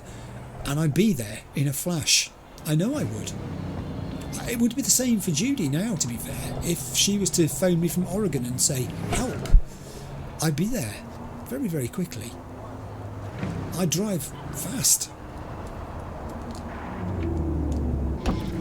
It does focus the mind. It narrows the mind in a sense to focus on one thing. You're too concerned about the welfare of the person you're going to help to worry about how quickly you're driving to get there. Is this where I'm meeting Kerry? Oh, it might be one of those where you just sit and wait. Okay, I'll sit and wait. What have you got what I can have to eat while I'm here? Because I'm really quite peckish. 7 o'clock came around. Hey! Oh, okay. Come on. Time to lay it out for those little idiots. Their 15 minutes is up. Oh, this is why he's kind of wearing a disguise, because he doesn't want to be recognised on the street as Kerry Eurodyne, and he doesn't want to be recognised as Kerry Eurodyne or what? On his way to meet us cracks. He's covering his traces. I could say forget the plan, how about we just enjoy the show, or I could ask him what it is he's proposing to do, and I think curiosity getting the better part of me. I want to know what he's got planned here. V! Yeah, I'm thinking. I don't think he is thinking straight. Hey, so what's the plan? Simple. We get in the club, find a little slut's dressing room, do our thing, Delta. Thing is, Oh. I can't be seen. Yeah. Not about to give him any free PR. Yeah, I figured that. Yeah, pretty sure you gave him enough already. Burning truck was everywhere. All the sheets, all the feeds. Don't get smart. Tell me how we get inside. How we get inside... let's leave the bar and look around. Let's look around. And so we did. I've been sitting here ages. You've left me waiting there so long. I've eaten most things on their menu, actually. I worked through the whole lot. The one I would not touch would be... Where is it? That one on the end there. I'm not sure what they are. Those green things, but they're moving. And anything that moves in my food concerns me. I like my food to be stationary when I'm eating it. Where are we going? We're going across the road? Oh, this is Riot, of course. Find a way into the club. This is where the girls are going to be performing. Road safety. It only takes one incident with a motorbike crashing into a wall and you're kind of stunted for a while afterwards. People down that alleyway. Don't know what they're up to. This will be the gig. What's it telling me to do here? I've got a whole row of green circles. So these are all friendlies. Find a way into the club. Scan the fans and steal 2 tickets. Try to get concert tickets optional. Okay, let's start from the end. Chum, that's your ass for fucking Sector D. Come on. Yeah, you're angling for windfall, but you're gonna be left holding those tickets looking droopy like a flaccid prick. Tickets out. You heard my price. Take it or beat it. Fuck. Fucking gonked. Told you we should have gotten them on pre-sale. Yeah. Don't pay him, because it just encourages them to do it more, guys. I will query the ticket tout. I got your tickets right here. Premium seats. Even better price. Yeah, I'll bet. That much demand for this stupid show. Put it to you this way. 2 weeks ago, Lizzie Wizzy's gig, even those things didn't go as fast. People's gonking over us cracks. Can't get enough.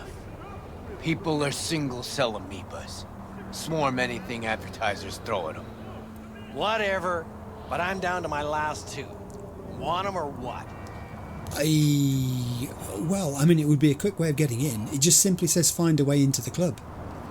I can steal tickets from fans. That seems somewhat mean, if I can just buy them. I wonder how much they are. How much for ticks? Hey, what'd I tell you? What? Triple the box office, and they're yours. Chum, nobody gonna pay that. Nobody. Well, gonna be left with nothing to do but shove him right up your ass. Oh. You're lost. So I'm guessing that all of these people who are in this queue must already have tickets, but then they can't all have tickets because those 2 have just joined the queue as well. But that doesn't make sense, does it? Because if there were tickets for sale on the door, then why would... tickets right here. Premium seats. Even better price. Yeah, you said that. Why would this guy be able to charge 69,000 eddies? What? I'm not paying 69,000 eddies. I wonder if he'll do me a discount for 2. Because I've got a friend. I got your tickets right here. Premium seats. Even better price. I mean, this guy's a real music fan. He doesn't even recognise Kerry Eurodyne standing next to him. He's not that heavily disguised. Knock the price down a notch, we'll talk. Oh, for fuck's sake. Uh-oh. What if I could, Chumba? But no dice. I gotta walk away with something in my pocket, too. You get me? Oh, I get it. So you're not reducing the price. I think we'll thank him for his kind offer, but in this situation, just on this occasion, we'll decline it politely. That much? Dream on, man. No problem. You want to see that concert? You gotta play nice. Won't get tickets anywhere else. It doesn't say that. It says I can scan the fans and steal 2 tickets. But that would be very mean because they'd be looking forward to seeing us cracks, as we can see them there.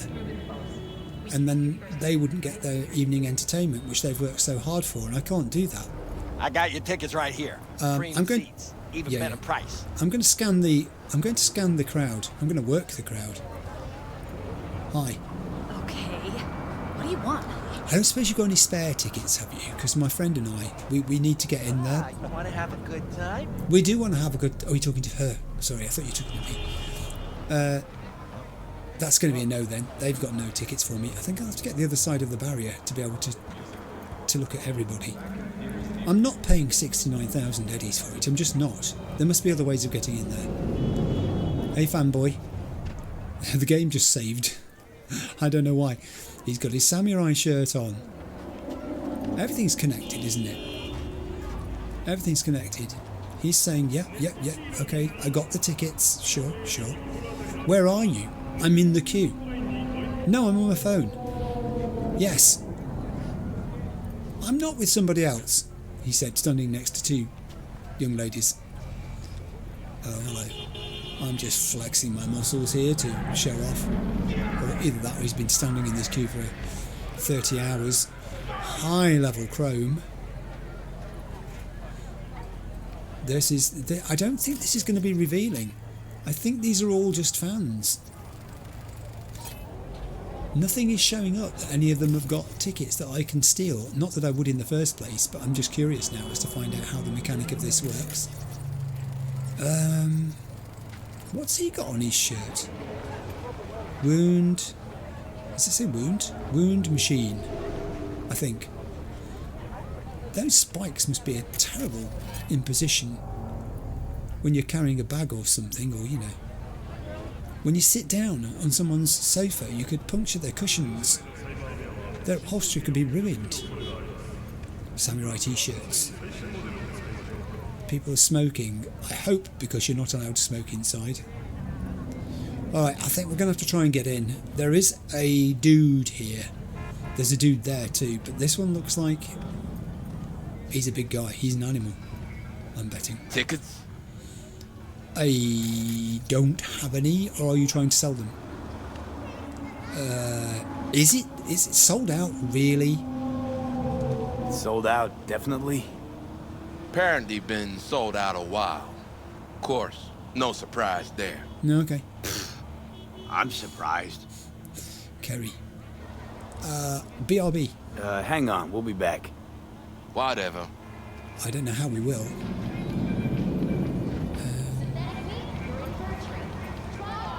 I'm looking at the building. I don't think... Unless there's some way... Oh, hang on. I see a ladder. I see a ladder and I see a door. Find a way into the club. It didn't say we had to buy a ticket. It just said find a way. Although I can still try to get... It still says scan the fans and steal concert tickets. These are fans. Oh! I didn't mean to do that. Oh no, I've stolen a ticket off this guy. Oh God, I feel awful now. I didn't mean to do that. Oh. Can I not give it him back? Oh, game. Oh God. Heard they're huge in Mumbai and Tokyo. Know how much their Golden Circle tickets went for? More than our last bonus, Chum. No fucking way. And that deal with Kuroshi? You know our guys tried talking to him. Heard 100 million practically pop their office chrome. Still got on the manager's list, got passes. We'll see what the Million Eddie fuss is about. Fuck yeah. Well, you will, but your friend in the white shirt won't, because I've just stolen his ticket. Oh, man. Oh, I know I need to have a conversation with him now. You don't have a spare couple of tickets, do you? Oh, don't do it, V. No. Word is they sold out. I mean, we got VIP passes, so... Oh my God, it wasn't an ordinary ticket I stole, it was a VIP pass. I can't believe this. What have I done? I can't wait for the show either. How's things? Can't wait either? I heard the girls crank it out preem. Heard that too. I heard they're overhyped Asian bubblegum scop. Guess we'll know in a sec. Have fun. Well, one of you will. One of you will get in with a ticket and the other one won't. I'm not stealing his ticket as well. That's not what I intended to do. Oh, I'm so sorry. I really am. I'm gutted. I did not mean to do that. When it said scan the fans and steal 2 tickets, I thought they were 2 separate actions. Scan the fans to find out that they got tickets and then steal them, because that's what I was trying to do on the queue outside. So I thought that's how it was going to work with these 2 as well. But no. Oh God, here, you have this ticket. I don't want to use it. You have the ticket. Take the ticket off me. Take it. He won't take it. Oh God. I'm not going in. I am not going in with that ticket. I'm going up this blooming ladder. Said you found a ladder. Toss it down. What do you mean toss it down? Just get up here yourself. Oh, I can... Alright, I've lowered the ladder. Find a way into the club. It's going to be this here door, isn't it? Oh, I'm so sorry. Oh. Come on then, if you're coming. The milk of human kindness has soured. Gotta get backstage. Yeah, okay, we'll get backstage. But first, we scan. Because... Oh no, it's not. I thought it was a shard. Employee badge. That's useful. Because I'm not even sure a VIP pass would get me... Some badges or something. Somewhere here. I just took one. I literally just took one.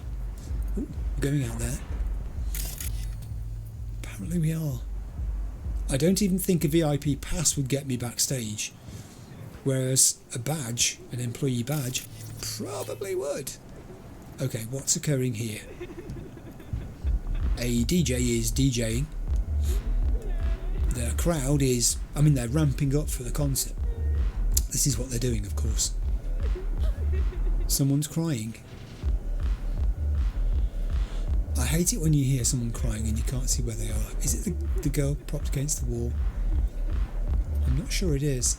She's on. I got the best idea. I'll give her a present when we go to their show. They wrote on their site that they're lovers of expensive tea. Maybe we could make her a cup. You know, like the kind you drink matcha with? Dude, yes. She'll totally remember us after. How nova that be? Just imagine. A few years go by, and suddenly, oops, we bump into each other on the street. And she'll be like, hey, you're those Night City girls. You made me that amazing teacup. Idea's solid. Except, how are we gonna get backstage? We'll think of something. Yeah, I can imagine that might be tricky, actually. Getting backstage here. And luckily I've got a badge, because I think I'm going to need it. Look at all those green circles on there. There are so many of them. I think I spotted a barkeep over here. I did. Let's go chat to the barkeep. Oh, the barkeep does not want to talk to me. He's too busy. It's too serious today. In fact, I don't think any of these NPCs are chatty. Sometimes they're not. Sometimes in large groups like this, they don't always seem to want to. No, wait a minute. You have nothing better to do? I have something better to do, and it's over there, 10 metres away. It's that guy who's standing menacingly with his arms folded, even though he's not very bulky. He's trying to make himself look big. No one gets past here. Staff only. I've got a staff badge. I've got a staff pass thing, which I can use. Okay, that jacket is obviously quite popular. In fact, spikes on sleeves are generally popular, it looks like, in this game. I'm sorry if I keep scratching my nose. It's itching. It's not doing anything else. It's just itching. It's the palm of your hand, isn't it, where you're coming into money, not your nose. I'm not sure what it means if your nose is itching. Perhaps it means you've got the plague, or you're recovering from the plague. Could be that. My voice is holding up at the moment. The orange container is... It's got about 1.5 inches left in the bottom now, I would say. That's all. Right, let's go and try and get in here. I don't want to hear it. Oh. Passes. I've got one. I have got a pass. Let us in or lose your job. Tempting. Tempting. But first, let's just engage in some social discourse. How's it looking pre-show? Everything in order? Yeah, had some hiccups with the sound. Little starlets wanted their own matrices. Some custom-made Japanese shit. Oh, yeah? Boys couldn't figure out how to link it all up. Don't know. Apparently it's all good now. Yeah, sound system. Must be one of those smart vocoders. Do the whole damn job for them. Yeah, you're very disparaging of them, aren't you? And this is based upon what? Because although you've heard some of their music, you have no idea how they produce this music, make this any music. Day now. Yeah, I've got a pass, so I'm going to show you my pass, and you're going to let me in. Yes, that's how it works. In you go. Yeah, club hustle. This is backstage. Okay. Oh, I have a container. I mean, I'll loot it. Love what? Love compliment? Did that say? Why would I don't know. I'm not even going to ask. I probably don't want to know the answer. Sometimes it's best not to ask questions that you don't want to know the answers to. I thought that was something significant then that was going to lead me somewhere. Before I go down these stairs, I'm just going to pause and have another drink of orange. I won't be a second. Oh, that's better. Right, let's go. It looks like we're going to have to go downstairs because there's not much upstairs to be seen. This is a very large back. Japanese markers. How the fuck am I supposed to know what goes where? That's it. Fuck it. I'm going back to installing feed cables. Okay, so it looks like part of the problem that the techs have been having with the dedicated gear of us cracks is that the labelling is in Japanese and the techs don't read Japanese and they can't quite understand where everything goes. So that might be the cause of the issue. I was about to say it's a large area they've got down here backstage, but it's quite a big establishment. There's some people over there. I will scan, but I'm not expecting trouble particularly. Lighting guy. Lighting guy about to go back to being cable guy, it seems. Probably gonna send Ronnie over to Europe. He tell him you were pregnant? Sure, but he can't opt out. We're still paying off his implants. Oh, it's not that bad. They locked mine up when Diego was barely 1. Look how he turned out without a father. Hun, not judging, but Diego's man in corn is for the Tinos. He's earning his own eddies. I don't know what you're talking about. I just adore these random conversations that NPCs have. They are NPCs, but they're PCs. They are playable in the sense that you are playing them by interacting with them. You're bringing them into events, and they're there for a reason. I just love it. I can't understand how anybody can think in that way, to the point where they're planning to bring in these people just so that they can enrich your experience of walking through a storeroom full of boxes. That's all it is. It's just a storeroom. There's no need for them to be there. This guy is thinking, do you know, if I can't quite remember actually why it was I left being a cable guy. I think it's because I wanted the bright lights of showbiz. Bright lights. Bright storage lights with flies flying around them. Yeah, but you know. It takes many people to do these things. Many. I should look down here. You're quite right, I should. I don't think I'm going to find anything, but they look like those big boxes that TVs come in, don't they? I was in a large retail store where you pay a membership to be a member the other day. I won't name it. And they've got boxes for like 75-inch televisions. They were huge. They were enormous, the boxes. I don't quite know what sort of vehicle you would need to transport one of those home yourself. Apparently people do. So, yeah. Kerry, I'm here. What do you want to do? We have a today Miguri. Oh, wait. Oh. Is this the special boy from Foundation organization? Now, we're gonna chat. Uh-oh. Who the fuck are you? The fucking guy you robbed. Kerry Eurodyne. Hey, son! I ain't your son. This ain't a meet and greet either. Hey? What? I'm not going to do anything. What do you want me to do? The girls are shocked. I'm shocked. They're taken aback. I'm taken aback. It's just they're wearing different clothes.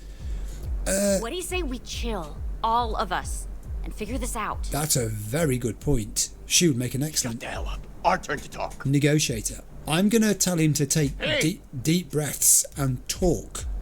I'm not taking his side in this. I don't think they've done anything wrong, particularly. Hear him out. This is all a misunderstanding. Clear it up, and we're gone. But Kerry-san, what happened? We had a deal, didn't we?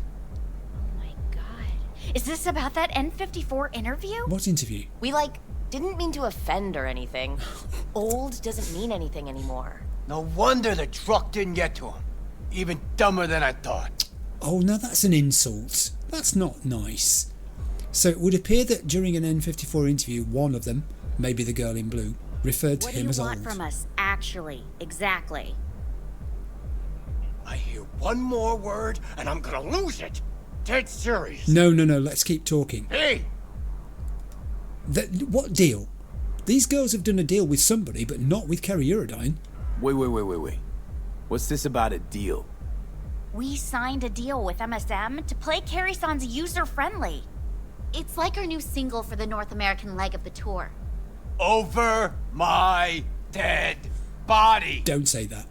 But we're going to bring your rock into a new era. Isn't that what you want? Rock? You? Okay, let me tell you something. It's been claimed before, but you actually did it. Rock is dead, and you killed it. Congratulations. Oh, this is not going well. Your manager contacted ours. Said you wanted to work with us. What? Kovacic? The fuck? He never even asked me. The fucking corpo cuntbag. Listen, Kerry-san, that cover is an expression of our love for you. Please, let's work something out. Rock might be dead, but Kerry's blind if he can't see these girls got potential. Okay, I'm just going to change sides here because I want to look at this from a different viewpoint so that I can see Johnny as well. That's better. This has to be a case of cross cables. Just that. I don't think it's cross cables in the sense that your cables are straight. The thing that What do you nobody... say we chill, all of us, and figure this out? That's what we're doing. I am not going to go with enough call off the show, refuse to do the cover now, because that's taking completely the wrong tack here. Clearly, it's... This has to be a case of cross cables. Just that. The management who've caused this problem. Both sets of artists are unaware of exactly what's gone on here. Looks like the label fucked you all. Yeah. You're their pawns. They're playing you. Just like Johnny said. Looks that way. Fuck. Okay, deflated. You know, got nothing against you. The sitch. That's what's fucked. Well, you chained your gonk ass to the corpos. What'd you expect? He did kind of warn We'll you. talk to the label, Kerry-san. But right now, we'll make our displeasure known. Your song's not in the set. We're calling off the concert and suspending the tour. Seriously? You'll lose millions. Wow, They'll integrity. lose even more. Wow. Well, okay. You girls... You're alright. What I said earlier. They are all No right. biggie, Kerry-san. Even monkeys fall from trees. Okay. Right. Let's go, V. Wait! Kerry-san, can we get a pic with you? Just as a souvenir? We've made friends. We've made good friends. Oh my heaven. There's touching. Why the hell not? V, do the honors. What, me? Oh, hang on. I can say let's get one with all of us, but then I'm not really part of this, am I? I'm just some guy that's with Kerry Eurodyne. So I think it's going to be better if I snap a picture. I mean, I'm enjoying the sort of, I was going to say Charlie's Angels, that's going back a little while, but you know what I'm saying with this. Poses that's going on. Johnny's just standing there thinking, I remember this well. Say synth cheese. Okay, so I've got very limited options here, by the way. Depth of field on and off, focus distance. I don't think I can, I mean, none of this is going to do much, I don't think. I can take everybody out so that no one's there. Yeah, I'm just going to take a picture. No, don't take everybody out. It's L1 and L2. There you go. I'll leave the depth of field as it is. I will take a picture. It says lock camera. Oh, hang on. I don't know that there's much more I can do here. I'm going to take a picture. There will be other picture opportunities too. Photo saved in gallery. Good, that's excellent, thank you. I'll exit the photo mode. I can sit. All right, think we got it. Thanks, Kerry-san. So, you working on any new songs? We could maybe we're pick chatting. one for your single. Really? Gonna stick around some, V. I mean, look at them. Girls need help. Thanks. You've changed your tune. Yeah, have fun. It says meet Hanako at Embers. Kerry-san, maybe you'd, want to hear about our new single? Oh yeah, please. Out? Come on. Talking about music's like fucking in a bed of azaleas. Okay. Unnecessary, uncomfortable, and ultimately kitsch is all fucking get out. Huh. I kind of like azaleas. Something's just making me Maybe you'd magnetically... listen to some tracks in progress? Stand We're here. Working on loads. No. Rather we didn't get ahead of ourselves. Not that chummy just yet. But you are chummy, because they're chatting to you while we're standing here. How long is this going to go on for? Then, at least give this one a chance. Just sent it your way. He's thinking. Data. It's not complete, tripe. Like the title enough, it's kind of catchy. indirectly metaphorical. He's analysing it. And? Is that it? I wish he'd put the gun away. It may only be a prop, but it's still quite kind of... I don't know.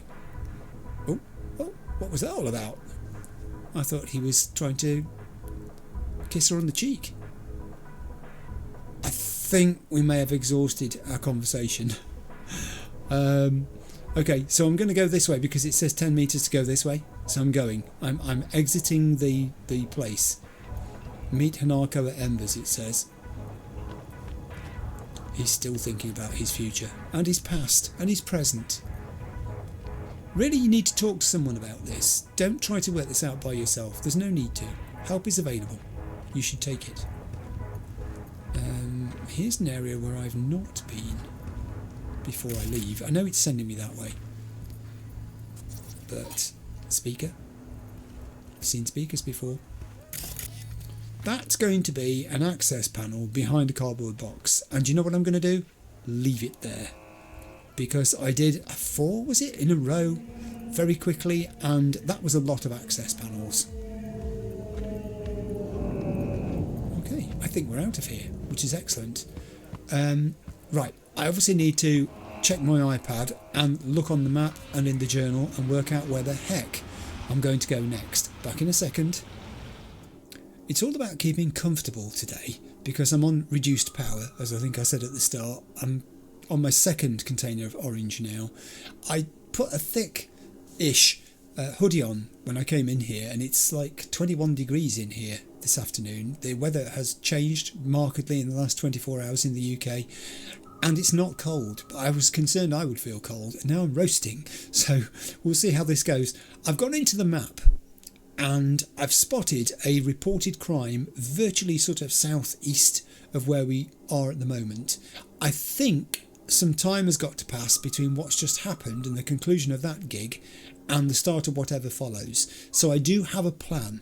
I'm going to do this reported crime, then we're off somewhere else, and then we'll see if we can trigger the next part of the Kerry and Johnny questline.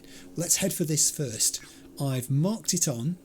It's suggesting a very weird loopy kind of approach to it, which I'm not going to object to, because what do I know? Here is my car, which I'll get in the wrong side of. I love getting in the wrong side, it just feels so right. It feels subversive almost, actually, in this game, to be English and get in the wrong side of cars. But I live in fear of getting in the wrong side in the real world one day because I've been playing so much of this game. So I'm trying not to train my brain to do the wrong thing. I think there's probably an element of that in every game that people play. You do worry, don't you? I wonder whether, and I may have said this before, whether people who are learning to drive find that it helps in any way playing computer games where they're driving, or whether it's a hindrance. I guess hazard perception is something that would be helped by it, because goodness knows there are plenty of hazards here. That was a very weird turn. But in many other ways, I guess it's probably not a good thing. In terms of, you know, you can make yourself obey all the traffic laws when you're driving in a game. Of course you can. But equally, I'm not sure you learn a great deal for real-world purposes by driving around in a computer game. The two things are quite different. And then I guess you do get simulators, don't you? You know, where people can sit in a simulator and drive as if they're driving a real car. It's down there, which is a little worrying. It's dark and misty by the river at night. A frightening place, especially when you're not feeling too great. Reported crime, neutralise any ongoing threat and secure evidence. I will attempt to do this. I'm not sure I'm alright while I'm behind this wall. It's when I go round the corner again. It always seems to be round the corner today that the trouble starts. That's not very far from where I am. I could be too close to this. Ooh, very close. Who are you when you're about? Scavs. I'll do a quick ping. I've got 2 so far. 3. 1 down at the far end. Whoa, okay, that's enough of that. That's not the way in. I'm not going that way. I'm going to go this way instead. I think it might be safer. Alright. I've got 3. I have one who's kneeling by a body, and this one's now coming back my way. Oh, is this the right way in? I honestly don't know if this is the right way in.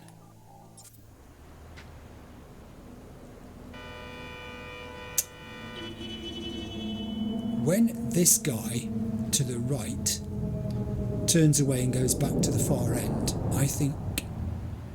Oh no, he's gone and sat down. Oh, that's a pain. Oh, I'm going to have to go that way. This is an opportunity to use stealth. I want to try and use stealth on this one, if I can. I'm going to have to be quick, because he's going to run away from me. Okay, quietly. Let's go. Don't mess about. Just get in there and do it. So we're going to grab and drag. Oh my heaven, he turned round. Okay, that went wrong. Oh, chance to use my new gun. Okay, I'll take that. Huh? Boom. Oh, good lord. Boom. Okay, he snuck up on me. Well, he didn't sneak. He sprang up on me. That's quite a powerful weapon. Yeah, alright, we did not get to use stealth. There'll be other opportunities, I'm sure. I've got an archive conversation. Let's read this. All these names. Archive conversation. Katajan Zilewski, is that? And Bartolomeo Mordellini. Katajan. Just got up. Was preem. Choom. Your party's choom. Hope there's a next time. And Bartolomeo says, glad you had fun. Anyway, got something for you. Katajan. Shoot. Bartolomeo. There's this chick, Sandra Fawcett. Katajan. Yeah, remember her. Sweet slice of Zeta Tech. Tried my luck with her once at one of your little shindigs. Bartolomeo. Yeah, that one. Can you take care of her for me? Katajan. With pleasure. What, turned you down too? Bartolomeo. Worse. Owes me money. Threw her out of the corp, and she's late paying me back, and we can't have that. Make it clear I'm not running a charity here. Katajan. You got a message to send her before she bites the bullet? Bartolomeo. No. Body should be message enough. Katajan. Yo, look at you, all gangsterin'. Katajan. Straight out of some BD. Soon I'm going to be myself at the sight of you. Wow. Ooh, seedy. Very seedy. I'm not sorry now that it went down the way it did with my big new gun. Put it away. It's intimidating. I think I've neutralised any ongoing threat, game. I'm just saying. I will now secure evidence. First I'll open this door. Sesame. Nothing. One day I'm going to open the door on a van and there'll be something in it. I don't really care if it's a clown with a jack in the box. Oh.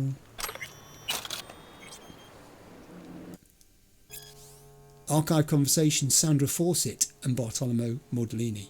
Sandra. Give me 48 hours, please. You know what I'm going through right now. Bartolomeo. The question is, do you? I don't think you do. Sandra. Please, I got the Eddies, but they're in the car, in the Corpo lot. You know they cut my access when I got fired. Sent a formal request for a temporary pass. They'll give it to me. I'll jump right in the lot, grab the cash. All I need is time. Bartolomeo. No. You know they'll ignore your request. Sandra. Please, I thought we were friends. Bartolomeo. No, you were my client. Now you just owe me. Sandra. Please, I'm begging you. Mordellini says, fun's over, sweetheart. Sandra. No, please. Bartolomeo. Mm-hmm. Oh dear. Time ran out. Oh. I now have a reported crime. Turn off the tap. Yeah, let's track it. 125 metres away is the corporate parking lot, presumably where she left her car. Someone just had an accident. It wasn't anything to do with me. I just want to point this out. I was there. I saw it, or rather I heard it. I didn't see it. I didn't see it. I take that back. Can I change my statement? I did not see what occurred. Yes, I understand there is a vehicle that's come to rest. There are skid marks. I don't think that's anything to do with it particularly. Ooh, nasty. That will be your bonnet down there then. Lying so carefully. Oh!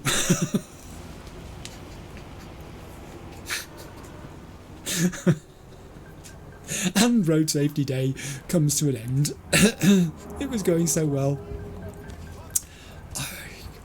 I'm nowhere. You're all right. You're in the vehicle. It's safer in there than it is out here. Trust me. Oh, get off the road. Come on. I'm going to jog across the road. I will. Shall I wait? I think I might. I'll wait, and then I'll walk.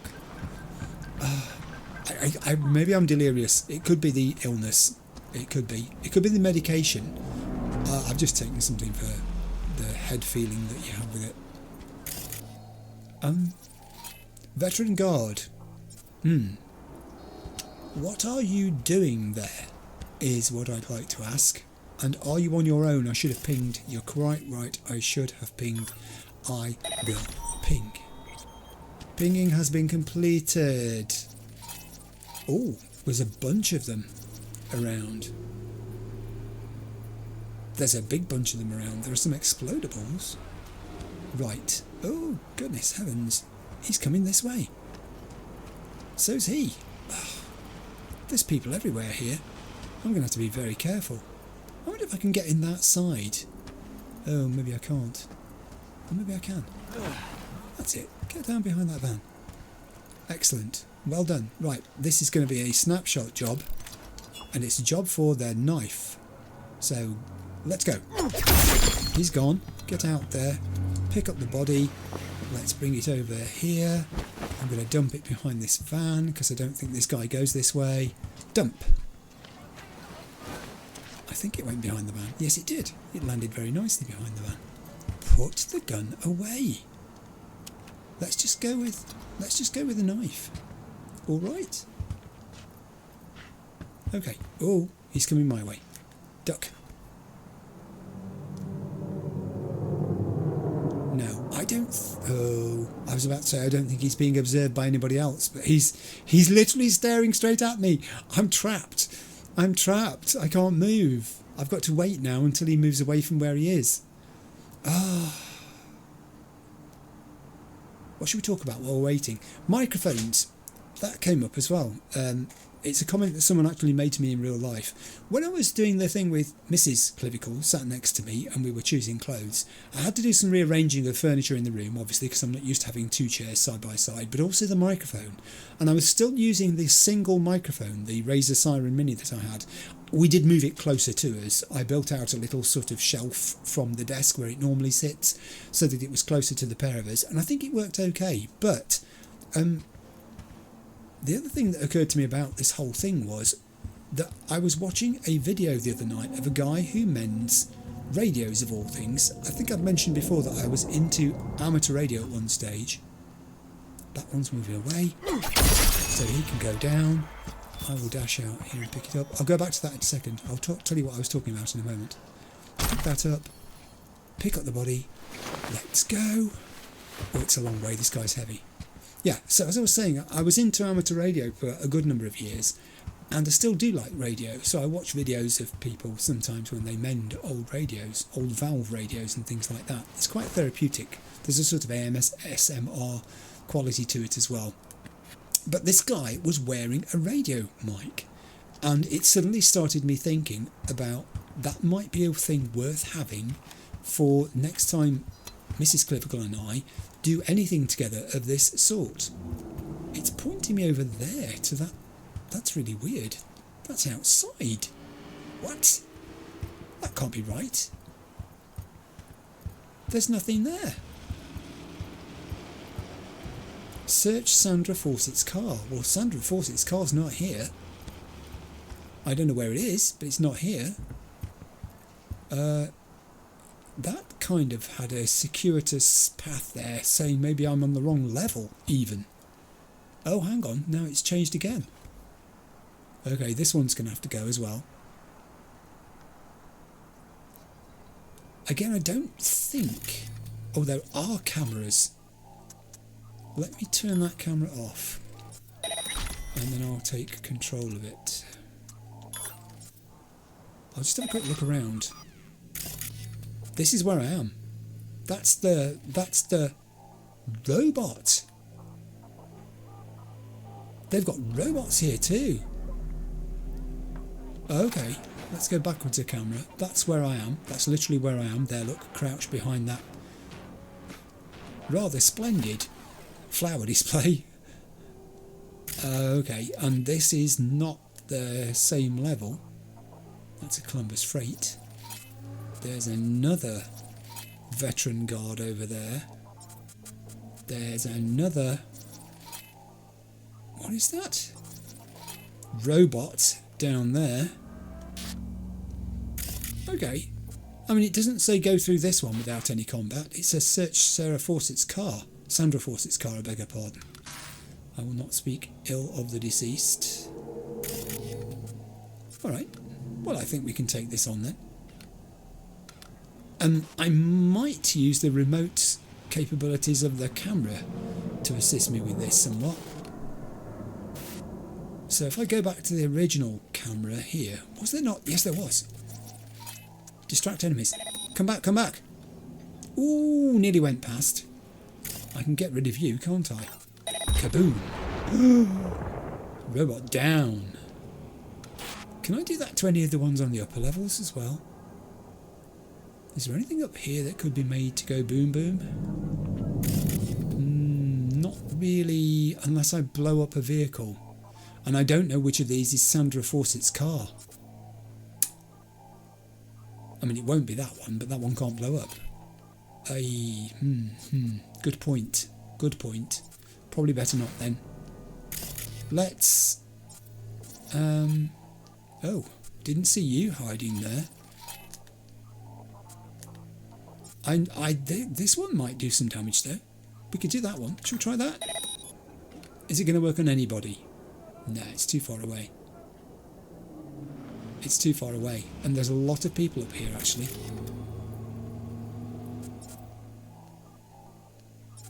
Yeah. I don't think... I think I'm going to have to wait until I get up there to work out which one of those cars is hers. Alright, so I think we're okay to do a little bit of looting down here. Let's do this. Thankfully, I have plenty of weight capacity with which to pick all this stuff up. Yeah, her car's got to be up there. My money is on the thing having gone down up there recently. Hence everybody's gathered around and looking like they want to be somewhere else. It's Saturday night. They want to be at home. They want to have their feet curled up on a settee with their loved one and a bag of some snack of indeterminate value in terms of nutrition. But they don't care because it's Saturday. Ooh. Now. Yeah, I know it's a terrible area to find yourself in. One at a time. Enemy contact! No. Very quickly throwing the knife twice saved us from being exposed there.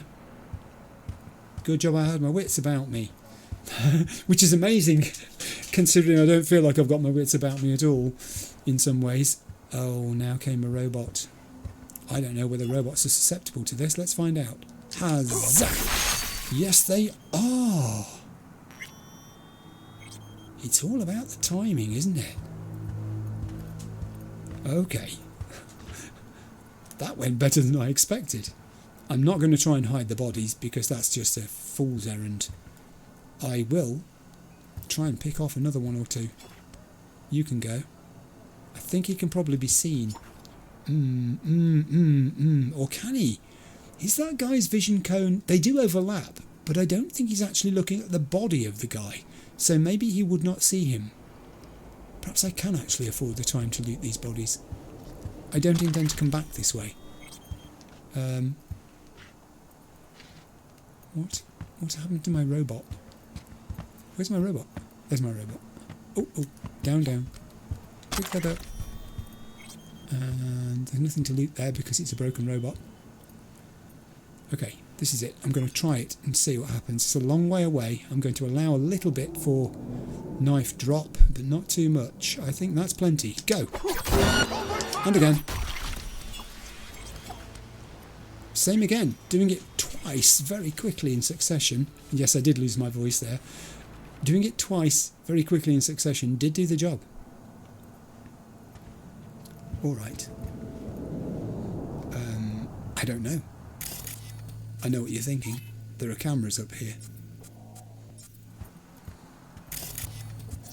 There's one for a start. I'm just going to turn it off now. He's not actually dead, which is very surprising, given the fact that I threw a knife at him twice. I think I might be able to get this guy if I'm quick enough. He just turned away. So I'll try stealthing up behind him. Don't twitch. Grab him. Drag him over here. I'm going lethal this time. I'll take that. There's only one left, I think, in the whole place, and it's the one who's nonchalantly leaning against the machine there, making it almost impossible for me to sneak up behind him, because how can you sneak up behind someone who's leaning against a machine when the machine's that tall? He's also signally failed to notice his friend over there is in great problems. I wonder if I can... Oh no, I don't want to do that. If I could have distracted him, I would have, and then initiated an overload. I mean, I might simply be able to lean out round this corner sufficiently to remove him from the equation. Alright, I think we're okay. Let's do a bit of looting. I will leave you alive because you seem to be indestructible. I made 2 attempts to make you disappear from the game completely, and they both failed. Apparently. You are built of sterner stuff. On that basis, I permit you to continue to live. This car's upside down, and part of it is buried in the floor, I think. Alright, here is my satchel. Search Sandra Fawcett's car.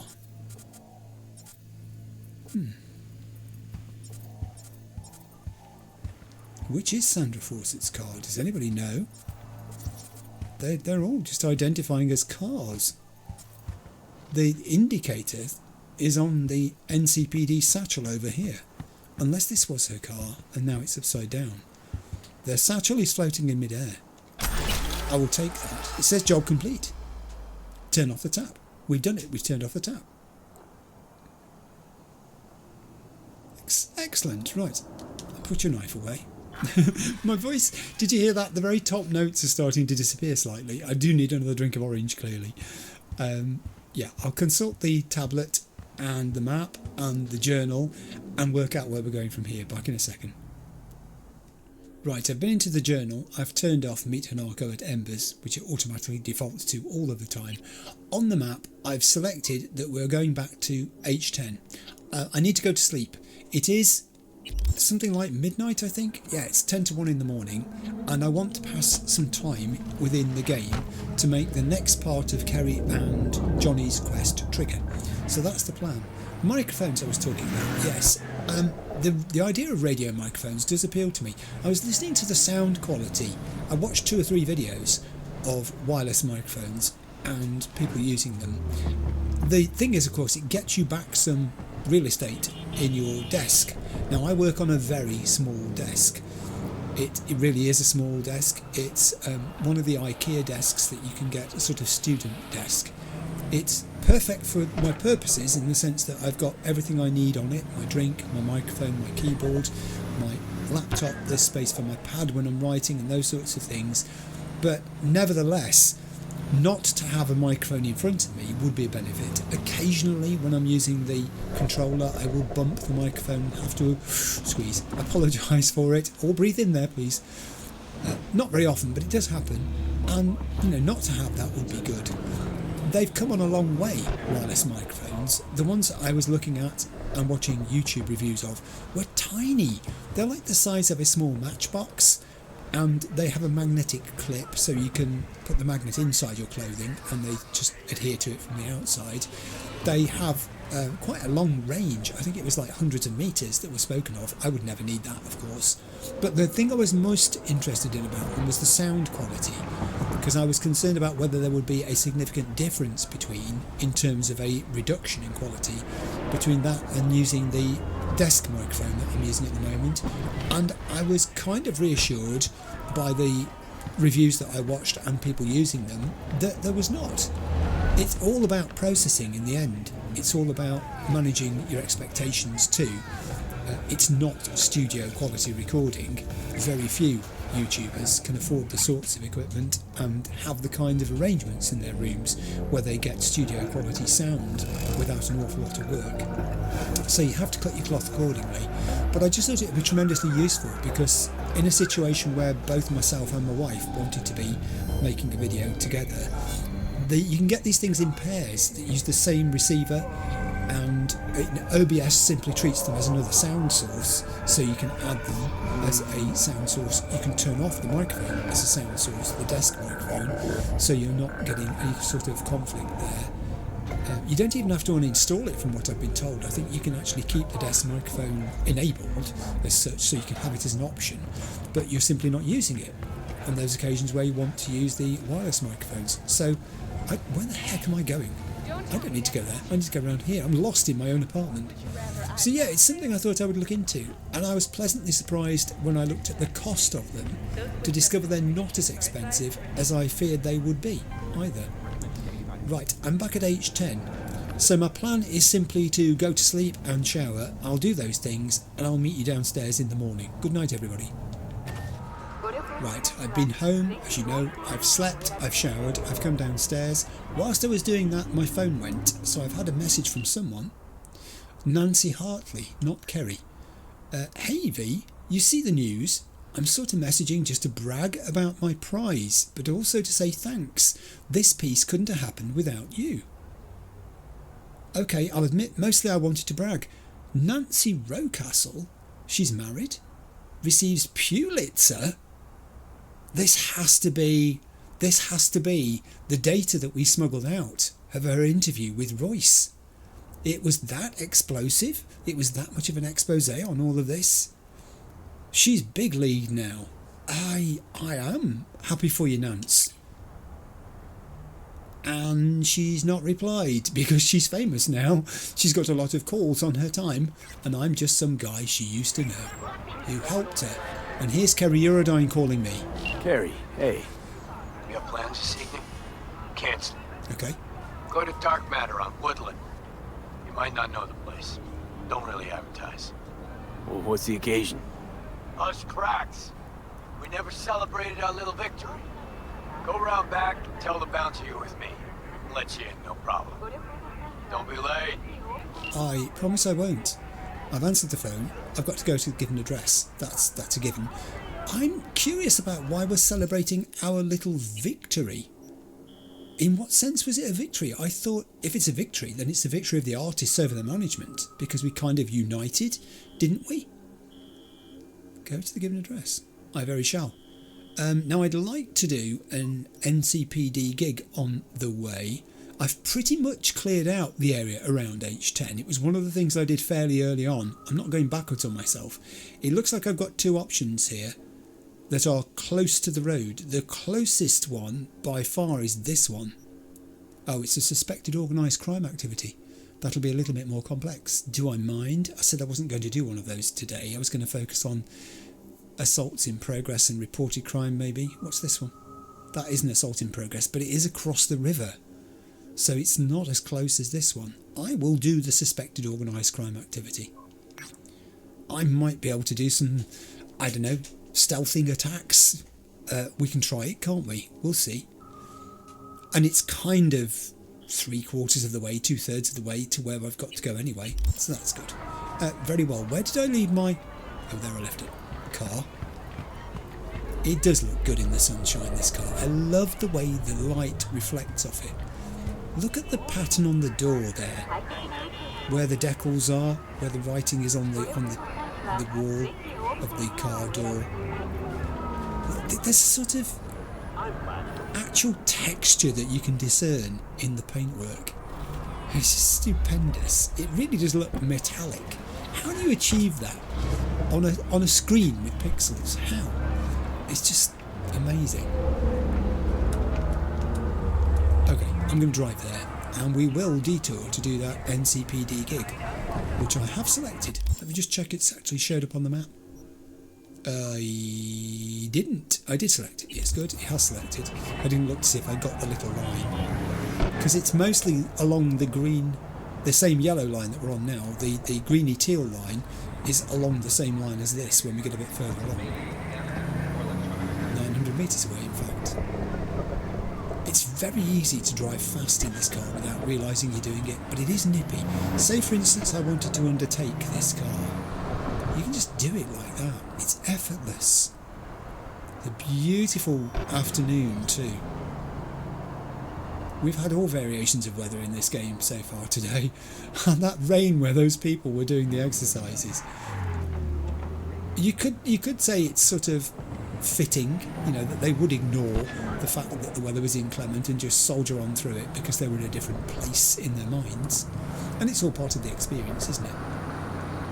But on the other hand, you could say you're getting soaked, having to sit in wet clothes all day.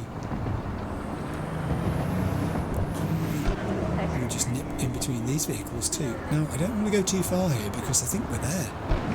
I think this junction is where I need to turn off, so I'll let that vehicle go and that vehicle go. Oh! And I'll go down here. I think I might need to park here actually. Let's park. I've got to use the brakes more gently because I don't like the idea of being too rough with my tyre treads. Okay, we've got people. They are... That's an explosive tank. Tiger claws. We're not fans of tiger claws, so I am not too concerned about this from the point of view of taking them out. I was going to be stealthy, and I may still be stealthy in a degree because I suspect there's going to be more of them around the corner. Let's see if we can distract one of them towards this explosive device. No. Yes. Only just though. Don't stand too close to it because I need to be able to see it. Oh man, this is the problem. He's now standing so close to it that I can't activate it to detonate it. Oh, what? Attention all NCPD subcons. Suspected organized crime activity reported off Willow Street. I'm there. APB out on one Shinobu Imai, convicted on multiple counts of human trafficking and forced labor. Understood. City officials are offering a reward for neutralizing Imai's criminal network in the Willow Street area. Oh, right, okay. It's basically causing Willow Street to be a no-go zone for people. And the City Council don't like that because it doesn't reflect well on them. Right, let's try this again. This time I'll distract and I'll stay locked onto it. That's better. Start walking towards it. But before he blocks my view, I'll initiate the overload. He's gone. She doesn't know why. She doesn't know. She's suspicious. He's not pretending. She's accusing him of faking being dead. Okay, I think this might be a job for the old trusty knife, or rusty knife, depending which way you look at it. Can I get a decent shot in here? I believe I might. Yes, I can. Good. Good. That's an acceptable start. In the sense that we haven't alerted other people to what we're up to. There is a camera there. I'll turn it off. And I'll take control of it. And we'll have a look around. Right. Well, we don't have to worry about you two anymore, do we? There are a number of cameras here, however. Okay. Upstairs area. Balcony area. Area leading to market. Do you know what I'm not seeing? I'm not seeing any bad guys. I don't know where they all are. I'm seeing some detonatables. Here we go. They're all busy down the far end, looking at these containers of something that looks very noxious. They're on alert, however. They are on alert. Are you on to... You're a long way away. This is a big area then, isn't it? Let me ping you and see if you reveal any people close to where you are. Yeah, there are some down there. No, I'm not going to be able to tag those from this distance. Or even that one there. I can't tag them. This is what someone was saying about, being able to ping and then tag through objects. Well, there's an object with someone not very far away from me, the other side of it, and I cannot tag them. It doesn't always work. Let's continue looking around with cameras. That's kind of an alleyway. There's a whole bunch there that I've not been able to reach from anywhere else. Ping is blocked currently. Here's two more. At least two more. There may be others. There's an awful lot of razor wire type defences to this place. You can see why the City Council wants them clearing out. They've really turned this into their enclave, haven't they? They've made this their base of operations. And yet it's quite a significant area for the local population. There's a lot of shops here. There's access to a lot of things upstairs too, which is being restricted at the moment because of these people. So it's time we acted. Okay, well, I'm going to launch some attacks via cameras, I think. I did spot some explodables. I mean, that can initiate an overload. Let's try that. I think it's probably the one there who's closest to it. She has been affected by it. She's going up to it to take a look. That's about as close... Oh, it won't let me overload it. That's happened before. Oh, there's a person I've not seen. Now you, on the other hand, I think would be able to be affected by that one. Turn around and go and have a look. You know you want to. Go on. Yes. And... now I can overload it. Kaboom. One down. Let's do a different camera view. There is something there that... oh, it's a fire extinguisher. I hoped it was going to be something more substantial, which I could have caused to go kapow. What about you guys? That's a microwave oven. I mean, that will overload. Let's see if it's enough to do this guy. My pie's ready. He thinks. I don't actually remember putting a pie in there. And that was his last thought. Boom. This person here did not take kindly to that. That was my pie, she says. Because of you, I've got no lunch.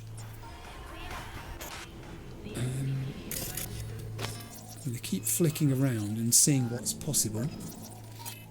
No, it's just distract. That's not going to be any use.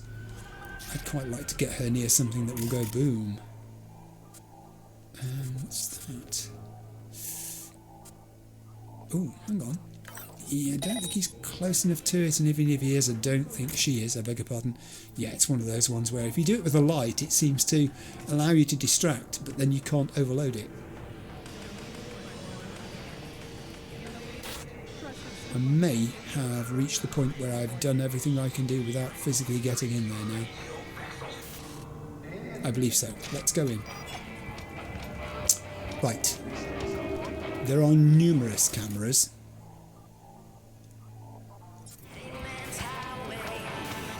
There are numerous bad guys. Huh. I know. Use of force is permitted. Permitted? I think it's mandatory. I honestly can't see how I'm supposed to neutralise the threat here without using force. Let's play. Is anybody near to this? I don't believe anybody is, which is a great shame because, you know, having learned how to make things go boom, I quite like it. It's quite a clean way of dispatching an enemy in that you don't have to be very close to them when it happens. Oh, you've got to be so careful here. These vision cones could catch me out so easily. This person over here is interesting. They're unfortunately, I mean, I might be able to sneak behind them, I guess. Camera. Gotta watch that one. Let's just turn it off. And there's another camera showing up, but I think it's round the corner. Is that it? Yeah, that's not it. I think it's round the corner slightly, and I can't see it from here. She is busy doing something. Is she going to be good enough to turn around for me? Yes, she is. Oh, hey, mind that body. That was your comrade a moment ago. Quickly turn this camera off. And then, can I do this without anybody seeing me? I think I might be able to, if I'm quick. I'm gonna have to be quick. Hi, come this way.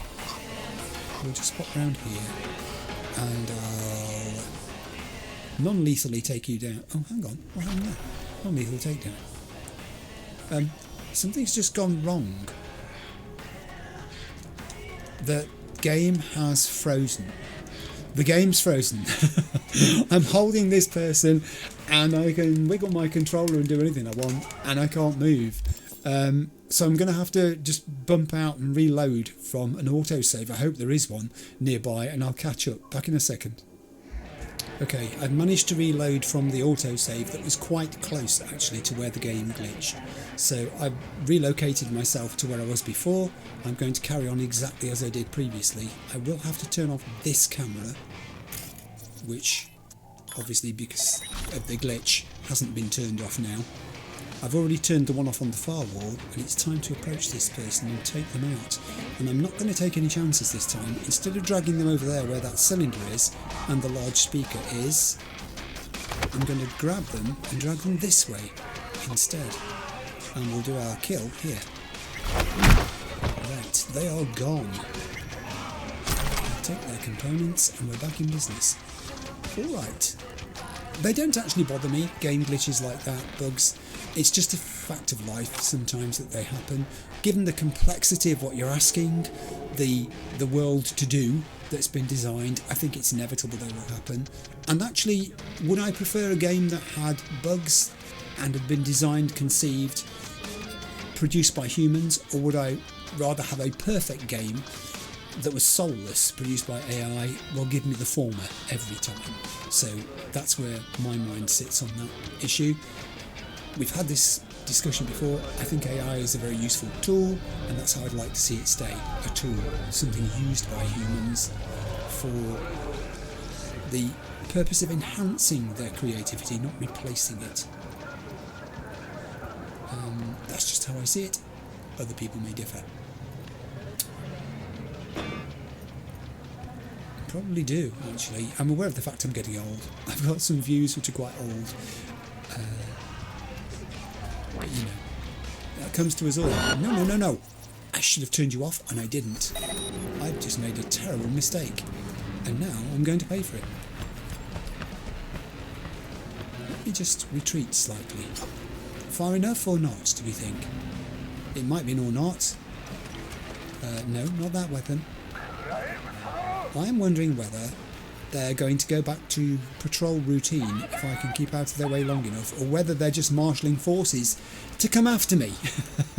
It seems it may be the latter in this case. They were simply gathering their forces. No, maybe they've stopped. Perhaps they've got outside their detectable patrol range or the area they're concerned about. Don't come this way, guys. It will not end well for you. Now, he's going away from me. But the other one just saw me. No, they've all gone back to patrol routine. They're on heightened alert, I think we would say.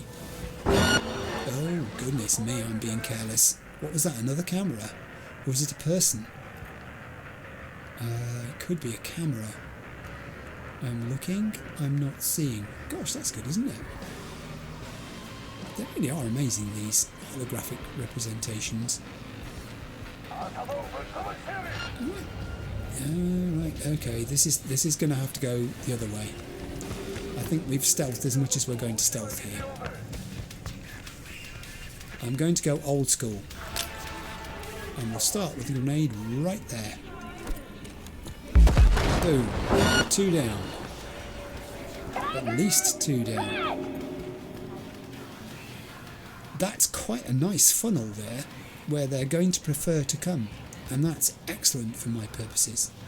I mean, I'll even risk another grenade for that one there, I think. I can get it by their feet. Not quite. It bounced off the side of something solid. We are somewhat exposed here. So I think I'll take it on the offensive. Do I have a shot? Not quite. Weapon glitch. Failed because I ran away. Ooh, grenades going in. I'm not there. I don't know where you think I am. But I'm not there. Yes, I do have optical camo. You're quite right, I could be using it, however. Sometimes it's just nice to face the foe. Ooh, good shot. Reload that thing. How many bullets does this hold? 6! That's not very many. That's like being back in the old Wild West. Alright, now I think you've come too far forwards, and that may well take you out. Yes, it did. No, it didn't. They got up. Honestly, you shouldn't have bothered. You should have stayed down. Alright. There's a whole host of bodies to loot here, which I'll just get on with whilst I'm standing here. Anybody else got anything for me? Any more weapons? Any more weapons? Apparently. Alright, okay. I'll take cover behind here. Wait till you get a shot. Here it comes. And... in fact, 2. It took 2 shots. Reload again. It's the only problem with a 6-shooter. You constantly feel like you are exhausting ammunition, even though the bullets are very powerful, as I've already discovered. What is it that I'm trying to pick up there? Broken as it was. Now I've missed someone behind me over there. I'm not sure they'll be carrying anything of any great use. They were in the middle of this pile of bodies. No wonder I missed them. And there's a couple over there too who I'll nip and get. And then I'm going to follow the line that's going to be taking me towards whatever it is I'm meant to find here. Yeah, the one round the corner. You went down too, didn't you? Thank you. Alright. Everyone, I think, has made their contributions. Now, because I was discovered there, I'm wondering whether it has flushed them out, and whether I'm going to find anybody in the area where the NCPD, whatever it is, satchel, computer, whatever it is located. Oh, no, hang on. That's got to be a camera. It's right behind me, and I completely missed it. No, I've already done that one. Not a camera. The area's hostile. I know that. Oh, heaven. Okay, someone's coming from the front. It's too late to do that, but I wonder whether I could... Here he is. Here he is. That's not nice. That's not very nice. He's standing right in that corner there. Maybe I can drop one by his feet. I'll try. Yes, I can. It hurts, but it did not kill. That, on the other hand, hurt even more. Ooh, and that's a finisher. That did the job. Reload. We've still got to go in here, and where there's one, there may be more than one. Although I think maybe not. I did spot a laptop there. I did spot a laptop there. I spotted a coffee machine as well. That can't be comfortable. Are you sure you wouldn't like to lie down? I will go in there, because that seems to be the place where we're meant to be. Also, I need to loot this guy, who has something on him called workers. Oh, and I've received a new item. Looks like a big, beefy shotgun. Workers. Order transport daily for 0600 15 people to Kiroshi Factory, 0615 8 people to All Foods, 0620 25 to Biotechnica Can Be Sick, 0700 3 to Masala Studios, 0705 6 to Pierogi World, 0730 2, Gotta Be Smart, to Yaiba, and 0830 13 to Tektronica. Look at that 0620, 25 to Biotechnica Can Be Sick. There's all sorts of things going on at Biotechnica. I don't think I've scratched the surface of it yet. I'll collect that heavy ammunition. I will loot. That's lootable. I will loot that. $7,558 there is a laptop. Yes, I've spotted the laptop. I'm wondering whether there's anything else of any use here. What is that? It's a fan. You never know when you might need one. I could use one actually, because I'm feeling very warm. It's 22 degrees in here now. I complain when it's cold, I complain when it's hot. That is an access point, and do you know what I'm going to do with it? Leave it where it is. Today, we've done some access points. I'm more interested in this laptop, which might be the absolute ground zero of where I need to be. Messages 3. Hey, got a problem and your inheritance urgent reply needed. I think we've read. Transport from Monday. I don't think we have. Naomi Watanabe to Shinobu Imai. Shinobu, what's up with these cages? What you order them for? Shinobu to Naomi. Gonna keep the workers there. I lock them up. Nobody will run. Naomi to Shinobu. What? Somebody ran on you already? Shinobu to Naomi. Not yet. Naomi to Shinobu. Yeah, well, you know why? They're illegals. Came here to work. Where would they go? Down to the station so they could wait in line to get deported? Enough with the cage. Seriously. Okay. So these people traffickers, which is what they are. Oh, they're falling out amongst themselves. Hey, Panam. What are you up to? I'm just about to step into the shower, thinking of you. Gulp. Feeling dirty, her?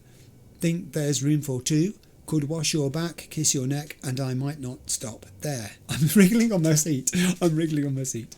Or I can say, Panam, I can tell you're bored. What would V do? I think V would go that way. I do. I think that's what he would say. And she says, I seem to have suddenly gotten the urge to take another spin in the basilisk. I wonder why. Panam.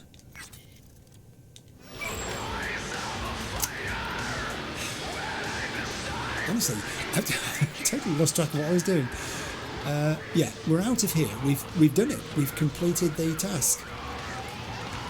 So I'm going to return to my vehicle. If I can remember how to get out here, that is.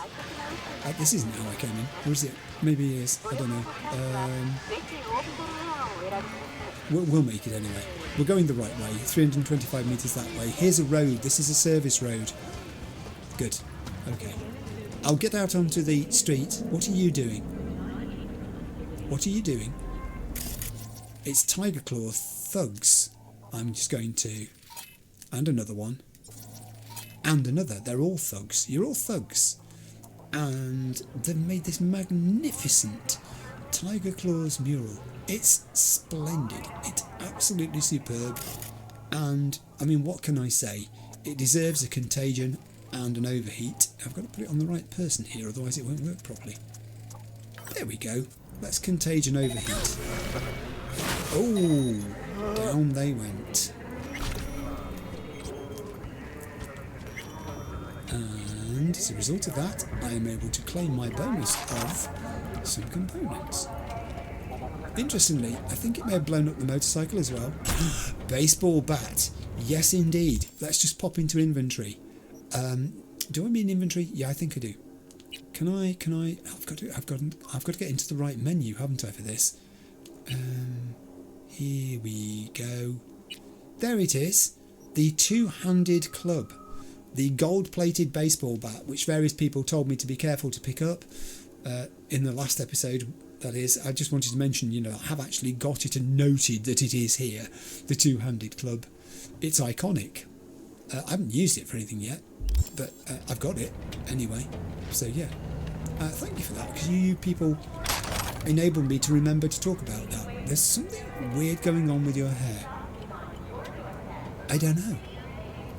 Is it the shampoo? Have you tried conditioner? It's very difficult. It's unmanageable, I would say, actually, your hair. I'd go back to the hairdressers, actually, and complain. They may have done that to you. It's probably some product they've used on you that's caused it. There may be a claim. I'm just saying. It's 225 metres away, but you know what? I'm not very well, as you know, and V isn't therefore very well either. Wait, stop it. Let me get in my car. So therefore, we'll both take a ride rather than running. We're going to drive 200 metres down the road and arrive in style at the given address. Very mysterious, that, isn't it? Go to the given address. Where is this given address? Oh, we're here. This is it. I'll get off the road. Oh, God, that's a big curb. Didn't know it was going to be that big. Hope that didn't damage the car. Right, so the given address is here. What is this place? It's called Dark Matter. Oh, yeah, Dark Matter. That's the name of the... Oh, here we go again. Another guy with his hands folded across him. Hello. This elevator is out of order. Sorry. Right, well, the thing is, I haven't got a pass, and I haven't got a ticket. Yeah, that's an interesting question. If it's out of order, why didn't they just put a sign on the door? If it's out of order, why are you here? He can't answer that question. Yeah, I am here on official business. I'm expected. Out of order for Kerry Eurodyne's guests, too? He's expecting me. Name dropper. In that case, enjoy your evening. That's all it took. Anybody could turn up here and say, I'm here because of Kerry Eurodyne. So his existence in this place must be secretive, I would say. Off the leash. Look for Kerry. Look for Kerry. In what sense? Needle in a haystack? There are going to be 95 Kerrys up there. Is it where's Kerry? 35 floors? No wonder this lift's taking so long. Oh, I hear sound. Oh, quick drink of orange there. We're in the club, I guess you'd call it. Wait for Kerry. Large screen, very excitable audience, very smartly dressed, I'd have to say. Look at them, they're in their finery. And there's a space there which looks like it's meant for me. Kerry and the girls are on stage. Oh wow, appearing together.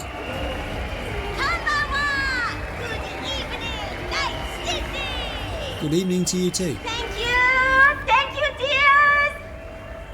Kerry, great to see you so on top of your game. You and us cracks. Shocking. How'd it happen? Simple. Rock's not dead. It's evolved yet again, and I'm part of that evolution. Oh, there you go. Girls are energizing. They're electrifying. They asked me to lay down a new track with them. How could I say no? Rest is rock history. Kerry, gotta say you look great. But it wasn't that long ago you were fighting depression, thinking of hanging up your guitar for good. What changed? Did I say that? Goes to show you, you shouldn't trust a word that comes out of my mouth. Sweet little lies. Only way I can get at the truth. Now, girls, how was it to work with the legendary Kerry Eurodyne? And? Kerry-san is the most sweet, most lovely man in the world. Sutseki, kokoi, kawaii.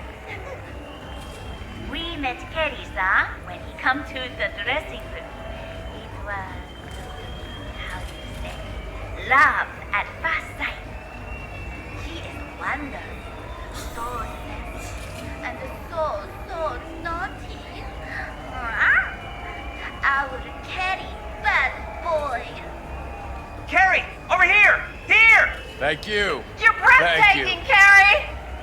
You're breathtaking.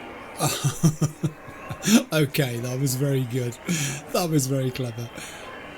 I've stayed up here because, for one thing, I'm sort of trapped. I'm not even sure if I'm supposed to get down there. Can I get down there? I must be able to get down there because there's an indicator saying get down here. This is astonishing. These people really are some of the most smartly dressed citizens of Night City that I think I've ever seen. Gathered in one place. Okay, she's beckoning me. She says, come on, come on. Okay, I will. There are stairs here. I'll try and get down the stairs. Oh, they've cleared a path for me now. This is very good of them. When I looked at it earlier, it looked like I couldn't get down here. Now I can. I'm meant to get down here, aren't I? Yeah, I zoomed in there because I wanted to get a close look and be able to hear what they were talking about, so I didn't speak while they were doing it. It gave my voice a rest. Hey, weren't you up there a minute ago? I'm sure you're up there. You are up there. She's dressed just like you. That's the same girl. Oh, it's twins again. Look, she's even using the same arm gestures. Hey, Kerry Eurodyne. Oh, the interviewer has spotted me, and that's not what I would say I would call the friendliest of looks that she's given me either. Hello, talk to Kerry. I shall. Gosh, that looks such a good picture, isn't it? Look at them. Look at that. Oh, I've got to take that picture. I'm so sorry. I've just got to stop for a second to take that picture. Let's get rid of V because we don't need his hat in the way. And I'll do depth of field off. We'll bring the field of view in slightly, but not too bad, because I do want to get some sort of lower part of Kerry in this picture too. How's that? Should we go a little closer? Little closer. Get the girls to fill the frame. Okay, that'll do. That's nice. I'll take that picture. Very good. Okay. Yes, I want to exit now. I want to talk to Kerry, actually. Okay. This is V, my, right hand. V's the little bird that shows up when I gotta wrap up and run. Sorry. Oh, he works a crowd, doesn't he? V, quick question. What's it like hanging with Kerry Eurodyne, a living legend? Oh, it is a quick question. It's on a timer. Wild and crazy ride. He'd be in jail if it wasn't for me. Simply legendary, no comment. It's simply legendary, I'll say. Well, as you might imagine, it is legendary. But the juiciest details, I keep to myself. Thanks, but I really gotta run. Late for my next thing already. Yes. Go. Unless you feel like giving a few more interviews. Are the girls staying? I can talk to the girls. I can talk to them individually. I can talk to Red Menace. I'll talk to Red Menace. I say, you look great. You look great. You do too. Thank you very much. It's the hat, isn't it? Should be in our next video.